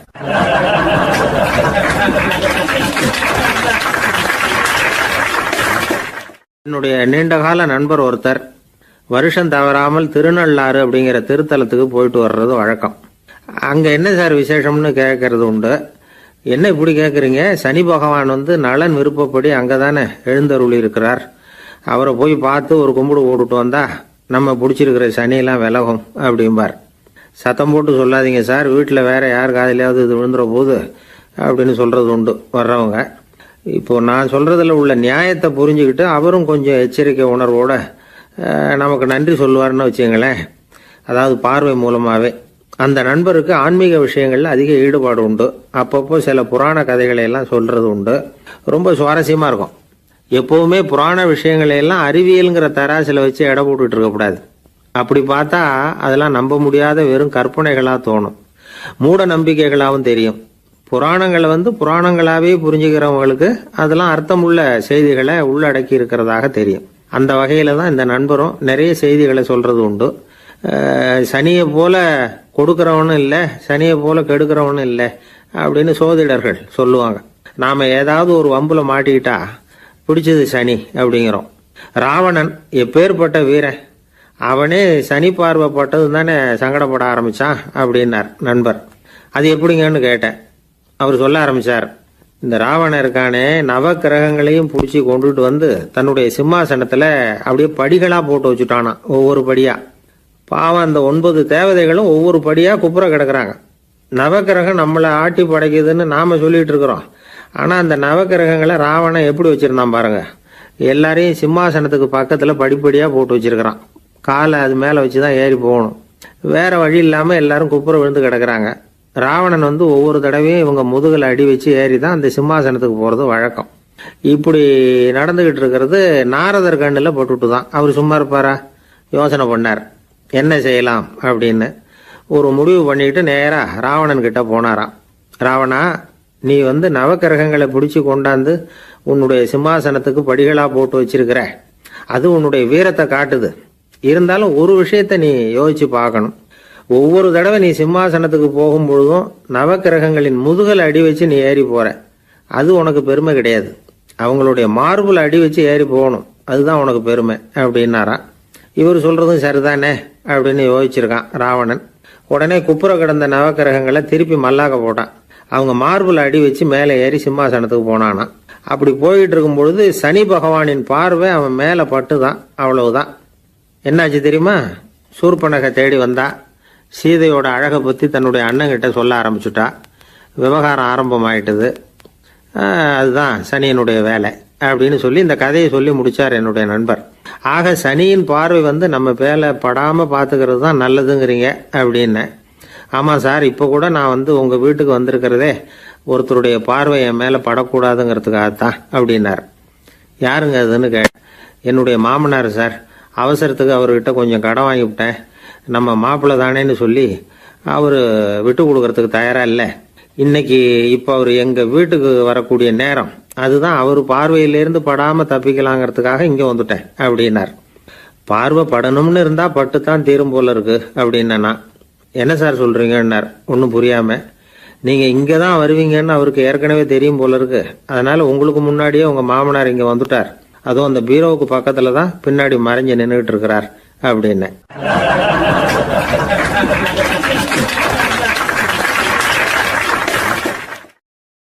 வருஷம் செப்டம்பர் மாதம் 22ஆம் தேதி மதுரை மேலமாசி வீதியில் உள்ள ஒரு வீடு. அங்கே அன்னைக்கு நடந்த ஒரு அற்புத நிகழ்ச்சி பின்னாடி உலக மக்களை எல்லாம் ஆச்சரியப்பட வச்சுது. இந்திய வரலாற்றிலேயே அது ஒரு முக்கியமான நிகழ்ச்சி. உலக மக்கள் கவனமெல்லாம் காந்திஜியின் பக்கம் திரும்புறதுக்கு காரணமாக இருந்த நிகழ்ச்சி அது. கதர் துணி பிரச்சாரத்துக்காக காந்திஜி மதுரைக்கு வந்திருந்தார். சென்னை துணி வணிகர் சங்கத்தின் துணைத் தலைவர் ஒருத்தர் இருந்தார், ராம்ஜி கல்யாண் சேட்ஜி. அவருடைய வீடு மதுரை மேலமாசி வீதியில் இருந்தது. அந்த வீட்டில் தான் காந்திஜி தங்கியிருந்தார். அப்போது வயலுக்கு போகிற உழவர்கள்லாம் சின்ன சின்ன துண்டை இடுப்பில் கட்டிக்கிட்டு கலப்பையை தூக்கிக்கிட்டு தெருவில் நடந்து போகிறத கவனித்தார். ஏற்கனவே சேலத்துக்கு தெற்க பல பகுதிகளில் ஆண்களும் பெண்களும் அறகுறை ஆடைகளோடு உழைச்சிக்கிட்டு இருக்கிறத கண்ணால் கண்டிருக்கிறார் அவர். இந்தியரின் சராசரி உடை இவ்வளவு தான் அப்படிங்கிறத புரிஞ்சுக்கிட்டார். மனசை என்னவோ பண்ணியிருக்குது. ராத்திரி பூரா அதை பற்றியே யோசனை. 22/9/21 வியாழக்கிழமை காலையில் காந்திஜி எழுந்திருக்கிறார். அவர் கூட தங்கியிருந்தவங்களையெல்லாம் பார்த்து சொன்னார், இன்னையிலிருந்து அறையில் முழு அகலத்துண்டு தான் கட்டுவேன். குளிர் அதிகமாக உள்ள காலங்களில் மட்டும் போர்வை ஒன்றும் உபயோகப்படுத்துவேன். மற்றபடி மேலங்கியோ குல்லாவோ எதுவும் போட்டுக்க மாட்டேன். தற்காலிகமாக இந்த ஏற்பாட்டை 1 மாதத்துக்கு ஏற்றுக்குவேன். அதுக்கு பிறகு உசிதம் போல் எண்ணி பார்த்து முடிவு பண்ணுவேன் அப்படின்னார். அவருடைய குரல் உறுதியாக இருந்துதான். உடனே செயலில் இறங்கினார். தம்முடைய 10 முழ வேட்டி, மேலங்கி, உள் சட்டை, குல்லா எல்லாத்தையும் களைஞ்சார். வேட்டியிலிருந்து ஒரு 4 முழ துணியை எடுத்துக்கிட்டார். இதுக்கு உதவி செஞ்சவர் அன்னைக்கு விருதுநகரில் பிரபல தொண்டராக இருந்த பழனிக்குமார பிள்ளை. வெட்டி எடுத்த துண்டை நீள வாக்கில் ரெட்டையாக மடித்தார். அதை இடுப்பில் துண்டு மாதிரி கட்டிக்கிட்டார். தலையில் சின்ன உச்சி குடுமி, அறையில் சின்ன துண்டு, அண்ணல் காந்தி ஆண்டி கோலத்தில் காட்சி அளிக்கிறார். கூட இருந்தவங்கள பார்த்து காரைக்குடிக்கு புறப்படலாமே அப்படின்னார். அவர் நண்பர்களும் சீடர்களும் திகைச்சு போய் நிற்கிறாங்க. இந்த விரதம் நிரந்தரமாக ஆயிடுமோங்கிற பயம் அவங்களுக்கு. எப்படியோ இந்த விவரம் ராஜாஜிக்கும் அன்னைக்கு பிரபலமாக விளங்கின தேசபக்தர் டாக்டர் டிஎஸ்எஸ் ராஜனுக்கும் எட்டுச்சு. உடனே 2 பேரும் ஓடி வந்தாங்க. வேண்டாமே இந்த கோலம் அப்படின்னாங்க. காந்திஜி தன்னுடைய முடிவில் உறுதியாக இருந்தார். ராஜாஜி என்னென்னமோ வாதமெல்லாம் பண்ணி பார்த்தார். உங்களுடைய வாதத்துக்கு என்னால் பதில் சொல்ல முடியல, இருந்தாலும் நான் செய்கிறது தான் சரிங்கிறதுல எனக்கு சந்தேகம் இல்லை. இன்னைக்கு அதிகாலை 3 மணி இருக்கும். நான் ஓரளவு விழிச்சுக்கிட்டேன். அதாவது உறக்கமும் விழிப்புமா இருந்த நிலையில எனக்கு இந்த எண்ணம் உண்டாச்சு. இது என்னுடைய அந்தராத்மாவின் ஆணை, அதை என்னால் மீற முடியாது அப்படின்னு சொல்லிவிட்டாராம் காந்திஜி. கதர் பிரச்சாரத்துக்காக காரைக்குடிக்கு கிளம்பினார். வாசல்ல 4 மோட்டார் வண்டிகள் காத்துக்கிட்டு இருந்தது. வீதியில் 2 பக்கமும் ஜனங்கள். காந்திஜி இடுப்பு துணியோட மோட்டார் வண்டியில ஏறினார். நண்பர்களும் சீடர்களும் மக்களும் உடல் சிலிர்க்க அந்த காட்சியை பார்க்குறாங்க. மோட்டார் வண்டி நகர ஆரம்பிக்குது. எப்பேற்பட்ட காட்சி அது! சுக்கநாத பெருமானியே கூலி ஆளாக்கிய மண், அப்படி ஆக்கி மண் சுமக்க வச்ச மதுரை இல்லையா, அந்த மதுரை தான் காந்திஜி துறவி கோலம் கொள்றதுக்கும் காரணமாக இருந்திருக்குது. இது இன்னைக்கு எத்தனை பேருக்கு தெரியும்? ஒரு தடவை காந்திஜி நேருவும் சுற்றுப்பயணம் செஞ்சாங்களாம். ஒரு இடத்துல நடந்து போயிட்டு இருக்கிறாங்க. குறுக்க ஒரு வாய்க்கால். நேரு என்ன பண்ணார் தெரியுமா? தன்னுடைய இளமை துடிப்பை காட்டுறதுக்காக கொஞ்சம் தூரம் பின்னாடி போய் அங்கேருந்து வேகமாக ஓடி வந்து அந்த வாய்க்காலை தாண்டினாராம். காந்திஜி அப்படி பண்ணல. பக்கத்தில் இருந்த பாலம் வழியா அந்த வாய்க்காலை கடந்து வந்தார். நேரு காந்திஜியை பார்த்து சிரிச்சுக்கிட்டே, என்ன மாதிரி நீங்களும் தாண்டி இருக்கலாமே அப்படின்னாராம். அதுக்கு காந்திஜி சிரிச்சுக்கிட்டே சொன்னாராம், 2 அடி முன்னேறதுக்காக 5 அடி பின்னாடி போறதா அப்படின்னாராம்.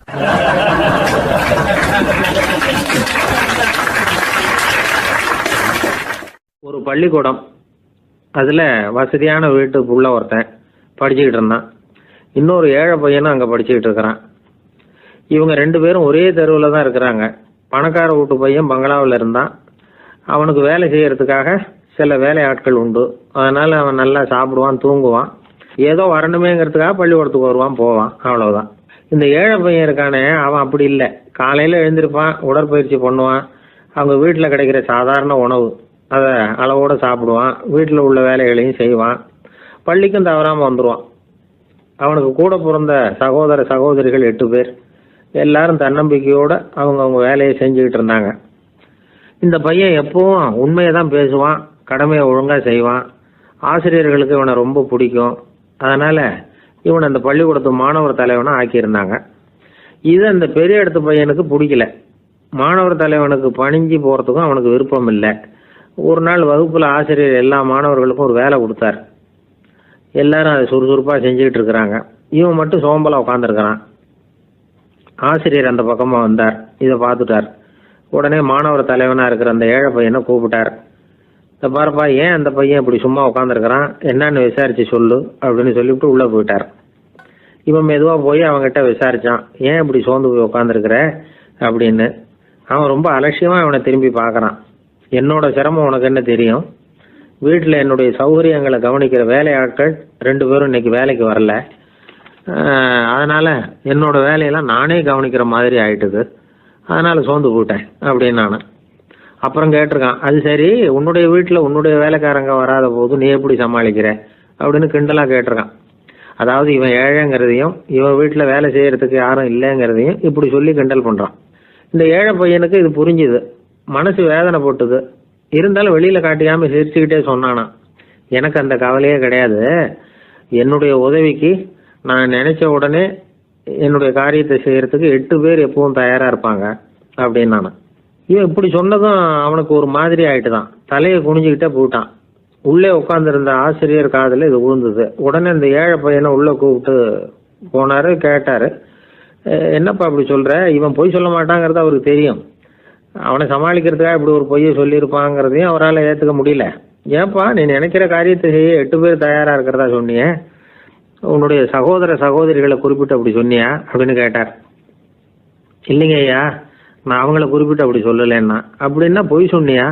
இந்த சின்ன விஷயத்துக்கு அப்படி பொய் சொல்லலாமான்னார். ஐயா, நான் பொய்யும் சொல்லலைன்னா. இவன் அப்படின்னா நீ சொன்னதுக்கு என்ன அர்த்தம்னார். இப்போ அந்த பையன் சொல்றான், ஐயா, நான் நினைக்கிறத செய்து முடிக்க என் கூட இருக்கிற அந்த 8 பேர் யாருன்னா 2 காலு 2 கை, வாய், மூக்கு, கண்ணு, காது, ஆக மொத்தம் 8. இவங்க தான் இந்த வேலை ஆட்கள். நான் சொல்றதை செய்யறதுக்கு, நான் சொல்றதை கேட்கறதுக்கும் செய்யறதுக்கும் அவங்க எப்பவும் தயாரா இருக்காங்க. அந்த அளவுக்கு என்னுடைய பயிற்சிகள், பழக்க வழக்கங்கள் மூலமா அவங்கள நல்ல நிலைமையில வச்சிருக்கிறேன் அப்படின்னா. இந்த கதையை சுவாமி சின்மயானந்தர் சொல்றது வழக்கம். இயற்கை நமக்கு கொடுத்துருக்கிற வேலை ஆட்கள் இந்த 8. இவங்களை நல்ல முறையில வச்சிருந்து வேலை வாங்க வேண்டியது நம்முடைய கடமை. அந்த கடமையை ஒழுங்கா செஞ்சுக்கிட்டு வந்தா வாழ்க்கையில வெற்றி நிச்சயம். இல்லைன்னா குழப்பம்தான். புத்தி சரியா இல்லைன்னா இந்த வேலையாட்கள் நாம சொல்றத கேட்க மாட்டாங்க. ஒருத்தன் குடி போதையில தள்ளாடி போய் ஒரு மரத்துல முட்டிக்கிட்டானா. தலையில கட்டு போட்டுக்கிட்டு மறுநாள் வந்திருக்கான். ஏன்டா இப்படி பண்றேன்னு கேட்டிருக்காங்க. நான் ஒதுங்கி போன்னு தான் சொன்னேன், அது கேட்கல அப்படின்றான். எது கேட்கல? உன்னோட காலா அப்படின்னு கேட்டிருக்காங்க. இல்லைங்க, அந்த மரம் அப்படின்னு நானா.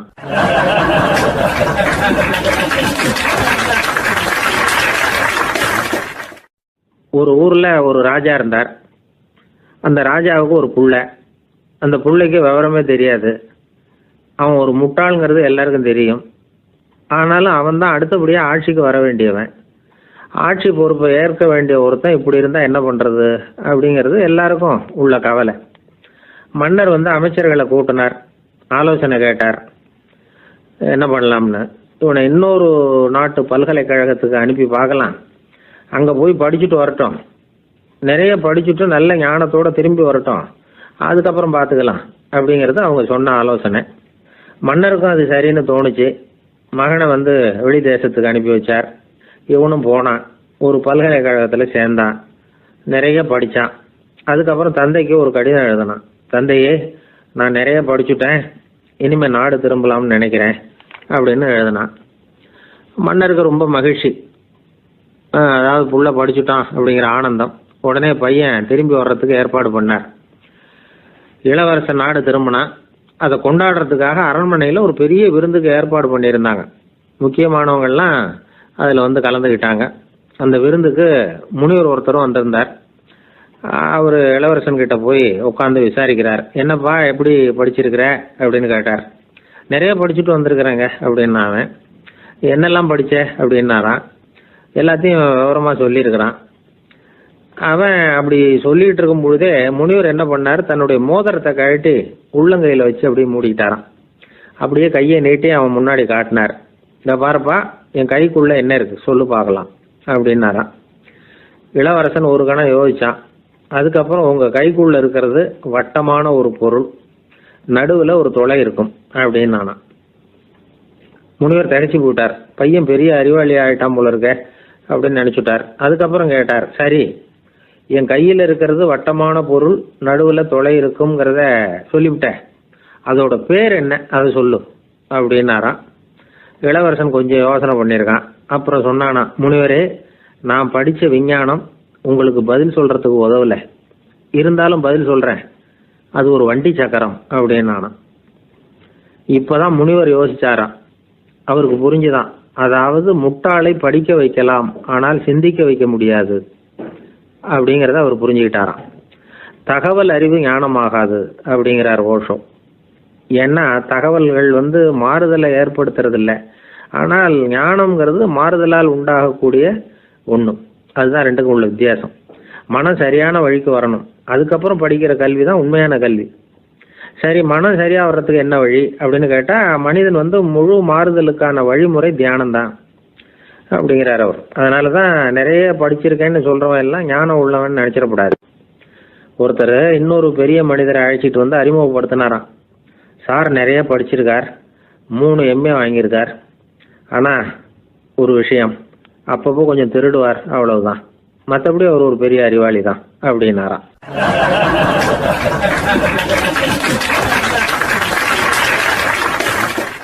ஒருத்தர் குதிரை ரேஸுக்கு போனார், பணம் கட்டினார், தோற்று போயிட்டார். மறுபடியும் போனார், பணம் கட்டினார், தோற்று போனார்.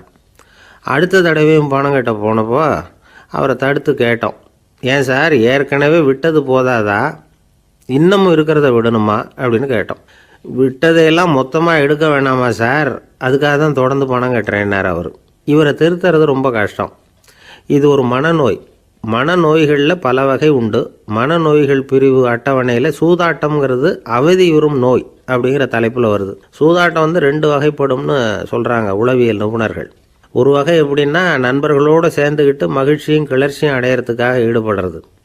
பிரச்சனைகளை தீர்க்கறதுல ஒரு ஆர்வம், கேளிக்கைக்காக கொஞ்சம் விட்டு பிடிக்கிறது அப்படிங்கிற மனுஷனுடைய அடி மனசில் உள்ள விபரீத பிணைய சுபாவம், இதெல்லாம் அதுக்கு காரணம். இன்னொரு வகை எப்படின்னா, சூதாட்டத்தில் ஈடுபட்டு ஒரு கட்டாய நிலைமைக்கு ஆளாயிடுறது. ஈடுபடு அப்படின்னு மனசு ஒரு வெறித்தன்மையை தூண்டிக்கிட்டே இருக்கும். இப்படிப்பட்டவங்களுக்கு நாம் தோத்துக்கிட்டு இருக்கோங்கிறது தெரியும், நாம் ஜெயிக்கிறதுக்கான சந்தர்ப்பம் இல்லைங்கிறதும் தெரியும். இதனால் நமக்கும் கஷ்டம், நம்ம சுற்றி இருக்கிறவங்களுக்கும் கஷ்டங்கிறதும் புரியும். அப்படி இருந்தும் சூதாடுவாங்க. இதுக்கு காரணம் சூதாடியின் பகற்கனவு அப்படிங்கிறாங்க நிபுணர்கள். இந்த நிலைமைக்கு கட்டாய சூதாட்டம் அல்லது நிர்பந்த சூதாட்டம் அப்படின்னு பேர் வச்சிருக்கிறாங்க. இப்படிப்பட்ட ஆசாமி இருக்கிறது பூரா விட்டுருவான், கடன் வாங்குவான், திருடுவான். இருந்தாலும் என்னைக்காவது ஒரு நாள் ஜெயிச்சிருவேன் அப்படின்னு சொல்லிக்கிட்டே இருப்பான். விட்டதை எடுத்துருவேங்கிற ஒரு நம்பிக்கை சுடர் அவனுக்குள்ளே எரிஞ்சுக்கிட்டே இருக்கும். இவனை வந்து மனநோயாளி அப்படின்னு சொல்லிட முடியாதான். என்ன காரணம்னா, இது மாதிரி ஆளுங்க கிட்ட மன போராட்டமோ கவலையோ பதட்டமோ இருக்கிறது இல்லை. சில விசேஷமான குணங்கள் இவங்க கிட்ட உண்டு.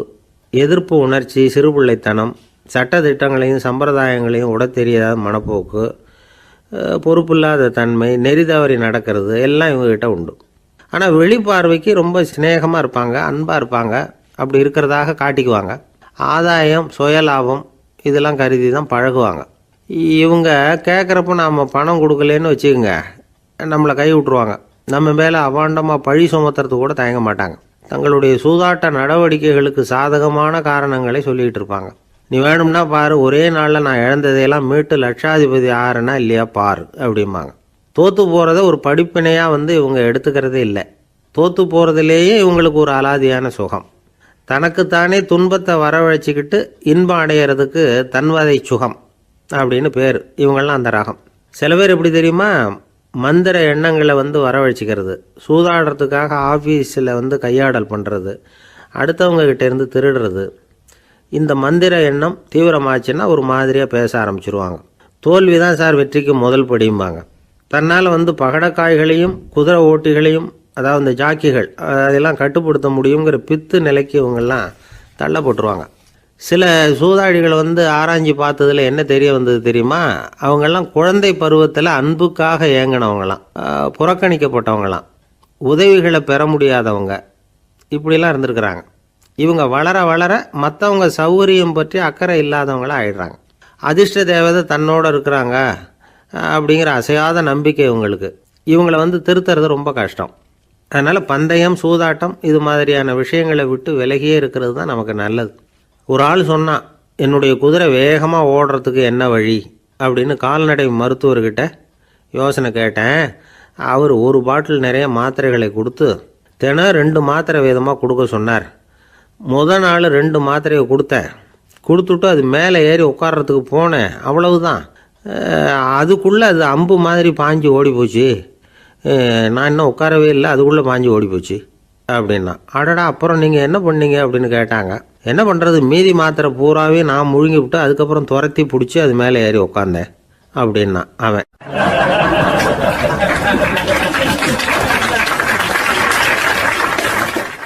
ஒரு ஊரில் ஒரு மன்னர் இருந்தார். அந்த ஊரில் அடிக்கடி சேவல் சண்டை நடக்கிறது வழக்கம். அரண்மனையில் ஒரு ஆள் இருந்தான். மன்னருக்காக அவன் ஒரு சேவல் வாங்கிட்டு வந்தான். சண்டை போடுறதுக்காக அந்த சேவலை தயார் பண்ணிகிட்டு இருந்தான். கொஞ்ச நாள் ஆச்சு. மன்னர் அந்த ஆளை கூப்பிட்டார். என்னப்பா, சேவல் தயாராகிட்டுதா அப்படின்னு கேட்டார். இன்னும் அது தயாராகல மன்னா, இன்னும் வளரல, அதுக்கான தகுதி இன்னும் அதுக்கு வரல அப்படின்னா. எதனால் அப்படி சொல்கிறேன்னாரு. கோபம் ரொம்ப கடுமையாக இருக்குது அப்படின்னா. சரி அப்படின்னு விட்டுட்டார். மறுபடியும் கொஞ்ச நாள் ஆச்சு. இப்போ எப்படி நிலைமை, சேவல் தயாரா அப்படின்னார். இன்னும் இல்லை அரசே, மற்ற சேவல் எங்கேயாவது கூவுற சத்தம் கேட்டால் உடனே இது பரபரப்பாயிடுது. பக்கத்தில் ஒரு சேவலின் நிழலை கண்டா கூட இது பரபரப்பாயிடுது அப்படின்னா. சரி, இன்னும் கொஞ்ச நாள் ஆகட்டும்னு விட்டுட்டார். கொஞ்ச நாள் ஆச்சு. இப்போ மறுபடியும் விசாரித்தார். இன்னும் நம்ம சேவலுக்கு அந்த தகுதி வரலமண்ணா, போராட்ட உணர்வு அதுக்கு இன்னும் இருந்துக்கிட்டு தான் இருக்குது. உள்ளே மெதுவாக தான் எரிய ஆரம்பிச்சிருக்குது போராட்ட உணர்வு. அப்படி இருக்கக்கூடாது, அது பற்றி எரிய வேண்டாமா அப்படின்னா. இன்னும் கொஞ்ச நாள் ஆச்சு. இப்போ எப்படின்னு கேட்டார். இப்போ அவன் சொன்னான், மன்னா கிட்டத்தட்ட அது போருக்கு தயாராகிட்டுது அப்படின்னு நினைக்கிறேன்னா. எதனால் அப்படி சொல்கிற அப்படின்னு கேட்டார். மற்ற சேவலின் குரலை கேட்டால் அது அசைகிறதே இல்லை, ஒரு பொம்மை மாதிரி ஆயிடுது. அதுக்கு உள்ள ஒரு நுட்பமான விழிப்புணர்வு வந்துட்டுது. அதனால் அது அமைதியாக இருக்குது, மௌனமாக இருக்குது. இனிமேல் அதுக்கு இணையான சேவலே கிடையாது. வெற்றி பெற அது போராட வேண்டிய அவசியமே இல்லை. அதை பார்த்த உடனே எதிரி சேவல்கள் பயந்துட்டு ஓடி போடும் அப்படின்னு சொன்னானான். அந்த சேவலை வளர்த்தவர் சி சிங் சு அப்படின்னு பேர்.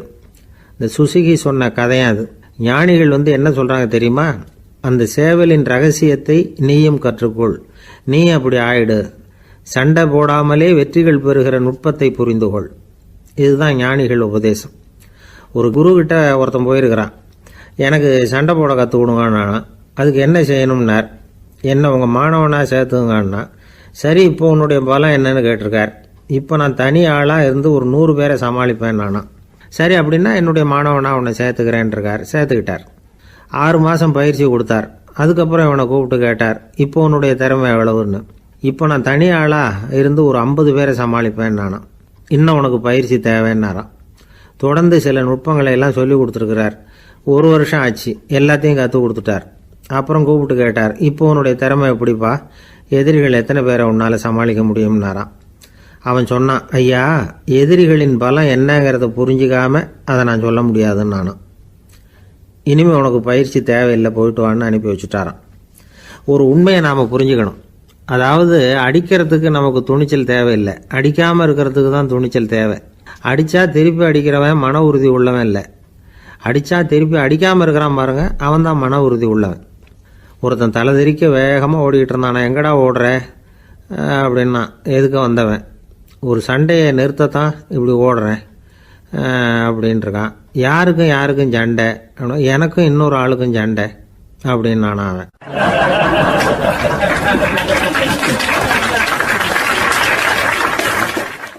பொங்கல் திருநாள். பொங்கல் திருநாள்னா இது ஏதோ அறுவடை திருநாள் அப்படின்னு சொல்லுவோம். அதாவது வருஷம் பூரா நாம் பாடுபட்டு அதனுடைய பலனை அனுபவிக்கிற நாள் அப்படிங்கிறது நாம் சொல்லிகிட்டு இருக்கிறது. இது முக்கியமாக இது ஒரு நன்றி அறிவிப்பு நாள் அப்படின்னு சொல்லுவாங்க. இன்றைக்கி நிறைய நன்றி அறிவிப்பு கூட்டம்லாம் நடந்துக்கிட்டு இருக்குல்ல, அது மாதிரி விவசாயிகள் நடத்துகிற ஒரு நன்றி அறிவிப்பு விழா இது. யாருக்கு நன்றி சொல்கிறாங்கன்னா ஆதவனுக்கு. அதாவது சூரியன் இல்லைன்னா விவசாயம் இல்லை. அதனால் ஆதவனுக்கு நன்றி செலுத்துகிற நாளாக இந்த பொங்கல் திருநாளை நாம் கொண்டாடுறோம். அதாவது இந்த பொங்கலில் விவசாயிகள்கிட்டேருந்து நிறைய பண்புகளை நாம் தெரிஞ்சுக்க வேண்டிய நாள் இது. விவசாயிகள் அவங்க விவசாயம் முன்னேறி இருக்கிற அளவுக்கு விவசாயிகளுடைய வாழ்க்கை தரம் முன்னேறலை. அந்த அளவுக்கு அவர்கள் நாட்டுக்காக உழைச்சிக்கிட்டு இருக்கிறாங்க.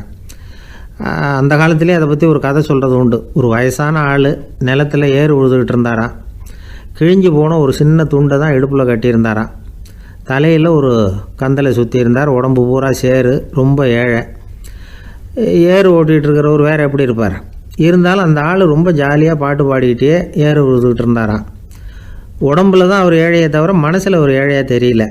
அந்த சமயத்தில் அந்த நாட்டு ராஜா அந்த பக்கமாக குதிரை மேலே வந்தாராம். வேட்டைக்கு போயிட்டு பரிவாரங்களோடு திரும்பி வந்துக்கிட்டு இருக்கிறார். ரொம்ப செல்வ செழிப்பில் இருக்கிற ராஜா அவர் இந்த வயசான விவசாயியை பார்த்துருக்கார். இந்த ஆள் ரொம்பவும் ஏழைங்கிறது அவர் பார்த்தாவே பளிச்சுன்னு தெரியுது. கட்டிக்கிறதுக்கு நல்ல துணி இல்லை, உடம்போ இழைச்சி போயிருக்குது, வயிறு முதுகில் போய் ஒட்டிக்கிட்டு இருக்கு, கண்ணு குழி விழுந்து போயிருக்குது. ஆனாலும் முகத்தை பார்த்தா சந்தோஷமாக இருக்கிற மாதிரி இருக்குது. இவ்வளோ உற்சாகமாக பாடிக்கிட்டு இருக்கிறாரே அப்படின்னு ஆச்சரியமாக நினச்சி பார்த்தார் அந்த ராஜா. சரி, அவர்கிட்ட கொஞ்சம் பேச்சு கொடுத்து பார்க்கலாம் அப்படின்னு முடிவு பண்ணார். ஐயா பெரியவரே, இப்படி கொஞ்சம் வர முடியுமான்னாராம். பொழுது போகிறதுக்குள்ளே நான் இந்த வயல் பூரா உழவு ஓட்டி ஆகணும், அதனால் பேசுகிறதுக்கு நேரம் இல்லை அப்படின்னாராம் அந்த பெரியவர். என்ன அவ்வளவு அவசரமாக? மீதி இருந்தால் நாளைக்கு உழுதக்கூடாதா? அது சரி, உனக்கு எத்தனை ஏக்கர் நிலம் இருக்குது அப்படின்னு விசாரிச்சிருக்கார் ராஜா. எனக்குன்னு சொந்தமாக உள்ளங்கை அளவு கூட நிலம் கிடையாது. இது எங்கள் முதலாளியோட நிலம். இதை பூராவும் உழுது முடித்தாதான் அவர் கூலி கொடுப்பார். நான் கூலிக்கு உழுதுகிட்டு இருக்கிறேன். உங்ககிட்ட பேசிக்கிட்டு இருந்தால் அவருக்கு துரோகம் பண்ணது மாதிரி ஆகிடும் அப்படின்னாராம். ராஜா குதிரையை விட்டு கீழே இறங்கினார். வரப்பில் நடந்து அந்த பெரியவர்கிட்டயே போனாராம். சரி, ஒரு நாள் பூரா உழுதா உனக்கு எவ்வளவு கூலின்னு கேட்டிருக்கார். 8 அணா கூலி கிடைக்கும்னாராம் அவர். இது ரொம்ப காலத்துக்கு முன்னாடி நடந்த ஒரு சம்பவங்கிறதுனால அப்போ 8 அணா கூலிங்கிறது ரொம்ப பெருசு. இருந்தாலும் அதுவும் அந்த ராஜாவுக்கு பெரிய கூலியாக தெரியல. இவ்வளவு தானா, இதை வச்சுக்கிட்டு நீ எப்படி காலம் தள்ளுற அப்படின்னாராம். ஒன்றும் கவலை இல்லை அப்படின்னாராம் அவர். ராஜாவுக்கு ரொம்ப ஆச்சரியமாக போச்சு. 8 அணா கூலி வாங்குகிற இந்த ஆள் கவலை இல்லாமல் இருக்கிறார், ஏராளமான வசதியோடு இருக்கிறன்னா கவலை இல்லாமல் வாழ முடியலையே அப்படின்னு நினச்சி பார்த்துருக்கார். அது சரி, 8 அணாவில் எப்படி குடும்பம் நடத்துகிற அப்படின்னு கேட்டாராம்.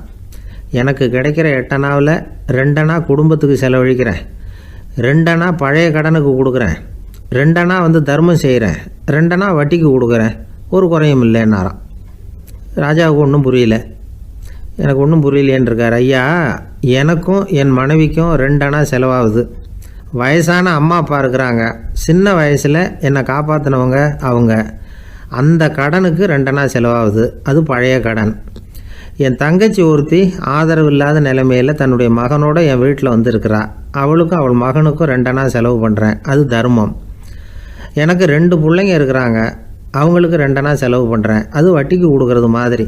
பிற்காலத்தில் அவங்க எங்களை காப்பாற்றுவாங்க. அந்த வகையில் நான் திருப்தியோடு வாழ்ந்துக்கிட்டு இருக்கிறேன் அப்படின்னாராம். ராஜாவுக்கு அர்த்தம் புரிய ஆரம்பிச்சுதான்.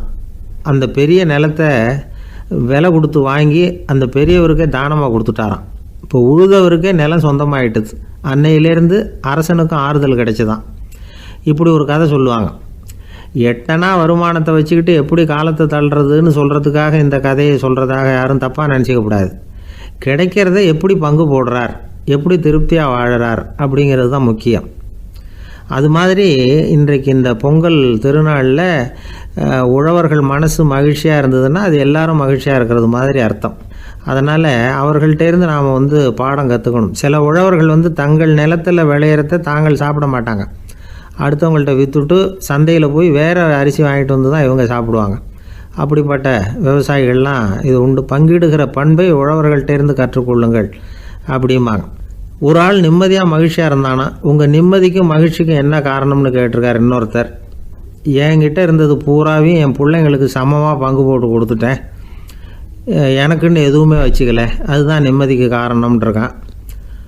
உங்ககிட்ட இருந்தது எவ்வளவு இருந்தது அப்படின்னு கேட்டிருக்காரு அவர். மொத்தமாக ஒரு 50,000 ரூபா இருக்கும் அப்படின்னு இருக்கான். அவ்வளவும் பணமாகவே இருந்ததா அப்படின்னு கேட்டிருக்காங்க இவங்க. இல்லைங்க, அவ்வளவும் கடன், அதை தான் பிரித்து கொடுத்துருக்கேன் பிள்ளைங்க கிட்ட அப்படின்னு நானும் அவன்.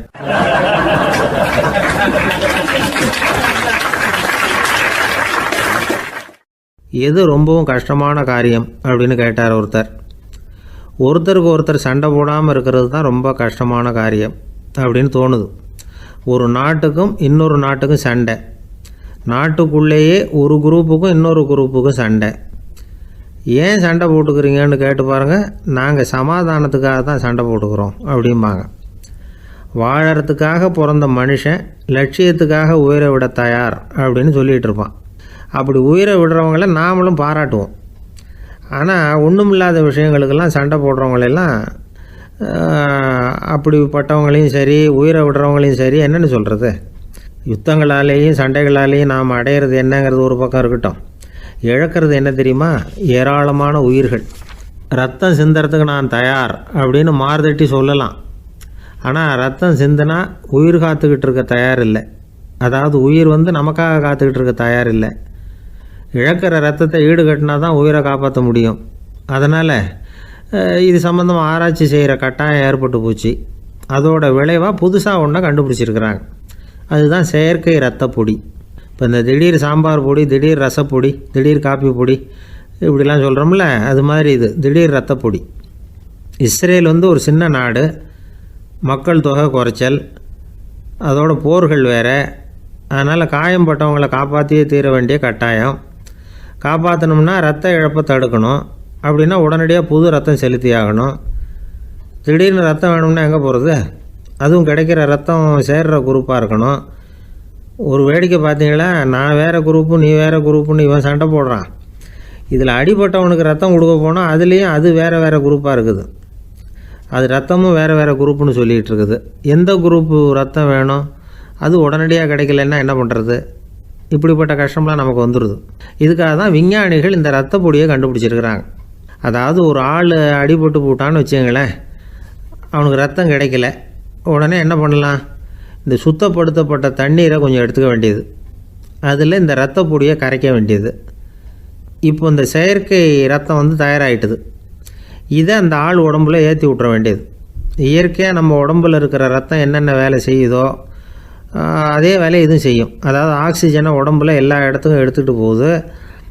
அந்த வேலையை இந்த செயற்கை ரத்தமும் செஞ்சுருது.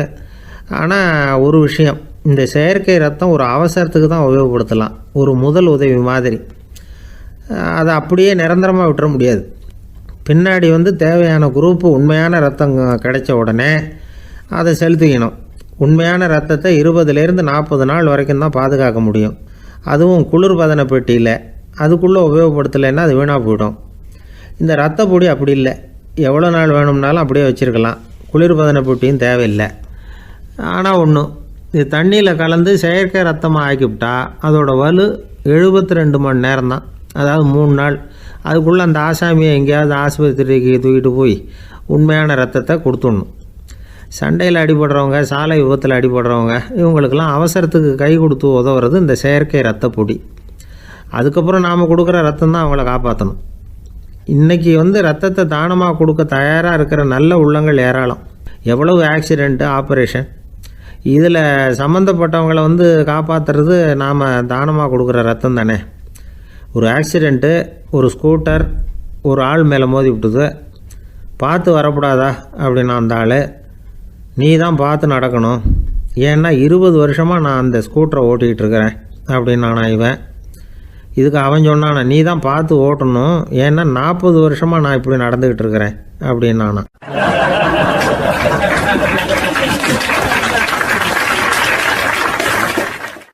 அந்த மரத்தின் உச்சியில் ஒரு பறவை கூடு, ஏதோ ஒரு பறவை கூடு கட்டியிருந்தது. அது என்ன பறவைன்னா ராஜாளி. ஒரு குரங்கு அந்த மரத்து கிளையில தாவி தாவி குதிச்சுக்கிட்டு இருந்தது. அப்போ இந்த கூட்டில் இருந்த முட்டை அது கண்ணில் போட்டுவிட்டுது. அதுக்கப்புறம் அது சும்மா இருக்குமா, விளையாட்டாக ஒரு முட்டையை எடுத்தது, மரத்தை விட்டு கீழே இறங்குச்சு. கீழே ஒரு குப்பை மேட்டில் ஒரு கோழி சில முட்டைகளை அது பாட்டுக்கு இட்டு வச்சிருந்தது. குரங்கு தன் கையில் இருந்த ராஜாளி பறவையோட முட்டையை அந்த கோழி முட்டைகளோட சேர்த்து போட்டுட்டு போயிட்டுது. கோழி வந்தது, பார்த்தது, அதுக்கு ஒன்றும் வித்தியாசம் புரியல. தன்னுடைய முட்டைகளோடு சேர்த்து அந்த ராஜாளி முட்டையையும் சேர்த்து அடைகாத்துது. கொஞ்ச நாளில் குஞ்சுகள்லாம் பொரிச்சுது, எல்லாம் முட்டை விட்டு வெளியில் வந்தது. ராஜாளி பறவையோட குஞ்சு அந்த கோழி குஞ்சுகளோடவே சேர்ந்து வளர்ந்தது. மற்ற கோழி குஞ்சுகள் போலவே இதுவும் குப்பையை கிளறிச்சு புழு பூச்சிகளை சாப்பிட்டுது. காக்கைகள் தாக்கிறதுக்கு வந்ததுன்னா மற்ற கோழி குஞ்சுகள் மாதிரியே இதுவும் பயந்து போய் தாய் கோழியின் சிறகுகளுக்கு உள்ளே வந்து ஒளிஞ்சிக்கும். இப்படியே கொஞ்ச காலம் போச்சு. குஞ்சுகள்லாம் வளர்ந்து பெருசாகிட்டுது. சிலது சேவல்களாச்சு, சிலது கோழிகளாச்சு. அந்த ஒன்று மட்டும் ராஜாளி ஆச்சு. ஆனால் ஒரு விஷயம், தான் ஒரு ராஜாளிங்கிறது அந்த பறவைக்கு தெரியாது. தன்னையும் ஒரு கோழின்னே அது நினச்சிக்கிட்டு இருக்கு. அப்படி நினச்சிக்கிட்டு குப்பை மேட்டை கிளறிக்கிட்டு இருக்கு. ஒரு நாள் சாயந்தர நேரம் இந்த ராஜாளி பறவை கீழே அது பாட்டுக்கு வழக்கம் போல் குப்பையை கிளறிக்கிட்டு இருக்குது. அப்போ அண்ணாந்து பார்க்குது. வானத்தில் உயரத்தில் கூட்டமாக ராஜாளி பறவைகள் உல்லாசமாக வட்டம் அடித்து பறந்துக்கிட்டு இருக்கு. அதை இது பார்க்குது. இதுக்கு மனசுக்குள்ளே ஏக்கமாக போச்சான். அப்போது இதுக்கு ஆண்டவன் பேரில் கோபம் வந்துதான். ஆண்டவனுக்கு என் பேரில் ஏன் இந்த ஓர வஞ்சனை, என்னையும் ஒரு ராஜாளியாக படைச்சிருந்தா நானும் கூட இந்நேரம் ஆகாயத்தில் உல்லாசமாக பறந்துக்கிட்டு இருப்பேனே அப்படின்னு நினச்சி வருத்தப்பட்டு தான். இது வேடிக்கையாக இருக்குல்ல. ஒரு வகையில் பார்த்தா நாம் கூட இந்த ராஜாளி பறவை மாதிரி தான் வாழ்ந்துக்கிட்டு இருக்கோம் அப்படிங்கிறார் ஒரு உளவியல் நிபுணர். நம்மால் எவ்வளவு வேலை செய்ய முடியும் அப்படின்னு நாம் நினச்சிக்கிட்டு இருக்கிறோமோ அதை விட பல மடங்கு நம்மால் வேலை செய்ய முடியுமா, பல மடங்கு வேகமாகவும் வேலை செய்ய முடியும் அப்படிங்கிறார் அவர். நம்முடைய முழுமையான பலம் என்னங்கிறது நமக்கே தெரியறதில்ல, அதுதான் கஷ்டம். நம்முடைய பலம் தெரியாததுனால தான் நாம் எதுக்கு எடுத்தாலும் பயந்துக்கிட்டு இருக்கிறோம். ஒரு ஆள் இருந்தான், அவனுக்கு எப்படின்னா கோழியை கண்டா பயப்படுவான். ஏன் கோழியை கண்டா பயம்னா, அவனுக்கு மனசுக்குள்ள தான் ஒரு புழுன்னு நினைப்பு. தன்னை ஒரு புழுவாக நினைக்கும் பொழுது, புழுன்னா கோழி வந்து கொத்தும்ல, அதனால கோழியை கண்டு பயப்பட ஆரம்பிச்சிட்டான். இவன் நடுங்கிடுவான். எதிரில் கோழி வந்ததுன்னா உடம்பு பூரா நடுங்க ஆரம்பிச்சிடும். வீட்டில் இருக்கிறவங்க பார்த்தாங்க. இவனை அழைச்சிட்டு போய் ஒரு மனநோய் மருத்துவமனையில் சேர்த்துட்டாங்க. அங்கே உள்ள டாக்டர் இவருக்கு சிகிச்சையெல்லாம் கொடுத்தார். ஒரு வாரம் இவனை தங்க வச்சு வேண்டிய சிகிச்சையெல்லாம் கொடுத்து மன ரீதியாக அவனை மாற்றி சரி இனிமேல் நீ வீட்டுக்கு போகலாம்னு சொல்லி அனுப்பி வச்சார். வீட்டுக்கு புறப்பட்டான். அப்போ சொன்னார், இதை பாருப்பா, நீ வீட்டுக்கு போகலாம், நேராக வீட்டுக்கு போ, நல்லா ஞாபகம் வச்சுக்கோ, இனிமே நீ ஒரு புழு கிடையாது, மனுஷன், தைரியமாக புறப்படு, போயிட்டு வா அப்படின்னு சொல்லி வழி அனுப்பி வச்சார். சரிங்க டாக்டர்னு சொல்லிவிட்டு இவன் புறப்பட்டு போனான். பாதி வழி போயிருப்பான். லேசாக நிமிர்ந்து பார்க்குறான், எதிரில் ஒரு கோழி வந்துக்கிட்டு இருக்கு. அது பாட்டுக்கு சாதாரணமாக நடந்து வந்துக்கிட்டு இருந்தது. அவ்வளவுதான், இவன் உடம்பு கிடுகிடுன்னு ஆட ஆரம்பிச்சுட்டுது. திரும்பி ஓடி வந்துட்டான். டாக்டர் கேட்டார், ஏன்ப்பா திரும்பி ஓடி வந்துட்டேன்னு. பாதி தூரம் போயிட்டேன் டாக்டர், எதிரில் ஒரு கோழி வந்துக்கிட்டு இருக்குது, அதான் பயமாக இருந்தது, வந்துட்டேன்னா. டாக்டருக்கு ஒரு மாதிரி ஆகிடுது. அவர் சொன்னார், இதை பாருப்பா, நான் தான் சொன்னேனே, நீ ஒரு புழு இல்லை, மனுஷன். இனிமே நீ புழு கிடையாது, நீ ஒரு மனுஷன். நீ ஒரு புழு இல்லைங்கிறது இன்னமும் உனக்கு புரியலையா அப்படின்னார் டாக்டர்.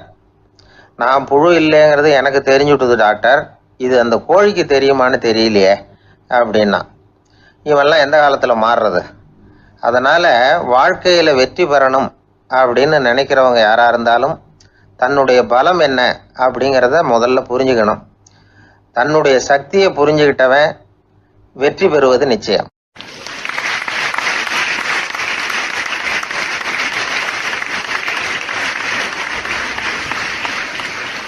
ஒருத்தர் அவசரமாக போய்கிட்டு இருந்தார். எங்கே போய்கிட்டு இருக்கீங்க அப்படின்னு கேட்டார் ஒரு பெரியவர். கடைக்கு போகிறேன் சார், சாமான் வாங்கிறதுக்கு அப்படின்னார். அங்கே போகிறதுக்கு முன்னாடி தெரிஞ்சிக்க வேண்டியதெல்லாம் தெரிஞ்சுக்கிட்டீங்களா அப்படின்னு கேட்டார் பெரியவர். கடைக்கு போய் காசை கொடுத்து ஒரு பொருளை வாங்கிட்டு வரப்போகிறோம், இதில் தெரிஞ்சிக்க வேண்டியது என்ன இருக்குது அப்படின்னார் அலட்சியமாக. இப்போ அந்த பெரியவர் பேச ஆரம்பித்தார். இந்த உலகத்தில் எந்த ஒரு செயலில் இறங்குறப்போவும் நாம் நல்லா ஆலோசனை பண்ண வேண்டிய விஷயம் 5 அப்படின்னார். உதாரணமாக, ஒருத்தன் கடைக்கு போய் ஏதோ ஒரு பொருளை வாங்கிட்டு வர போகிறான்னு வச்சுக்கோங்களேன்.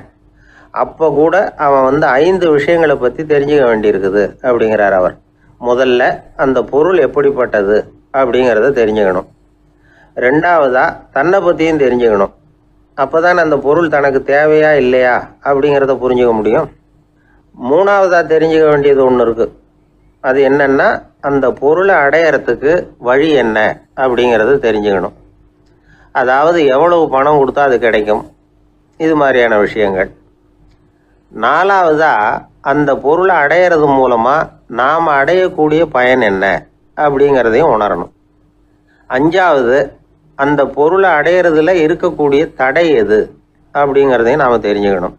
பெரியவர் பேசுறது ஏதோ தத்துவம் மாதிரி தெரியுது இல்லையா? தத்துவம் தான். அதாவது இப்படி உலகியல் வாழ்க்கையில் சின்ன சின்ன விஷயங்கள்லேயே நாம் 5 விஷயங்களை தெரிஞ்சுக்க வேண்டி இருக்குது. அது ரொம்ப அவசியமாக இருக்குது. பேரின்ப நிலைன்னு சொல்கிறாங்கல்ல, அது மாதிரி பெரிய சமாச்சாரங்கள்லேயும் இந்த 5 விஷயங்களை நாம் தெரிஞ்சுக்க வேண்டியிருக்குது. அதுக்கு பேர் என்னன்னா அர்த்த பஞ்சகம். வைணவ சமயத்தில் அர்த்த பஞ்சகம்ங்கிறது ரொம்ப பெரிய விஷயம். கடைக்கு போகிறது மாதிரி கடவுளை பார்க்க போகிறப்போ நாம் 5 விஷயங்களை தெரிஞ்சுக்கணுமா. முதல்ல பரம்பொருள் அப்படிங்கிறது என்ன, அதோட தன்மைகள் என்ன, இதை தெரிஞ்சுக்கணும். இதுக்கு பேர் என்னன்னா பரமாத்ம ஸ்வரூபம் அப்படின்னு பேர். ரெண்டாவது, நாம யாரு, நம்மோட தன்மை என்ன அப்படிங்கிறத தெரிஞ்சுக்கணும். நான் யாருன்னு எனக்கே தெரியலங்கிறப்போ இதை நான் சொல்கிறேன்னா இது என்னுடையதுன்னு சொல்கிறது தப்பு தானே. அப்புறம் மூணாவது விஷயம், பரம்பொருளை நாம் அடையிறதுக்கு வழி எது, இதை தெரிஞ்சுக்கணும். இது உபாய ஸ்வரூபம் அப்படின்னு பேர். நாலாவது விஷயம், நாம் அடைய வேண்டிய பயன்கள் என்ன அப்படிங்கிறது தெரிஞ்சுக்கிறது. இதுக்கு புருஷார்த்தம் அப்படின்னு பேர். அஞ்சாவது, அந்த பயனை அடைய விடாமல் தடுக்கிற தடைகள் யாவை அப்படிங்கிறது தெரிஞ்சுக்கிறது. இது விரோதி ஸ்வரூபம். இதைத்தான் தடையியல் அப்படின்னு சொல்கிறாங்க.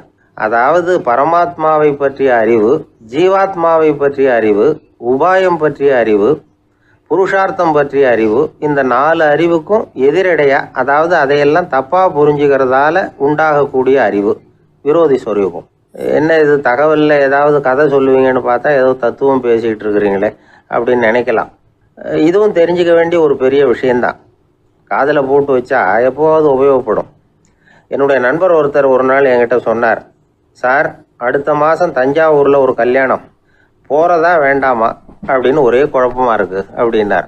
நான் உடனே இந்த அர்த்த பஞ்சக உபதேசம் பண்ண ஆரம்பித்தேன். அவர் எல்லாத்தையும் பொறுமையாக கேட்டுவிட்டு, சரி சார், நான் போகிறதுன்னு முடிவு பண்ணிவிட்டேன்னார்.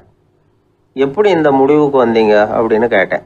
அவர் சொன்னார், சார், அந்த 2வது பாயிண்ட் ஒன்று சொன்னீங்களே, அதை புரிஞ்சுக்கிட்டதுக்கு அப்புறம்தான் இந்த முடிவுக்கு வந்தேன் அப்படின்னார். என்ன 2வது பாயிண்ட்டுன்னு? அதாவது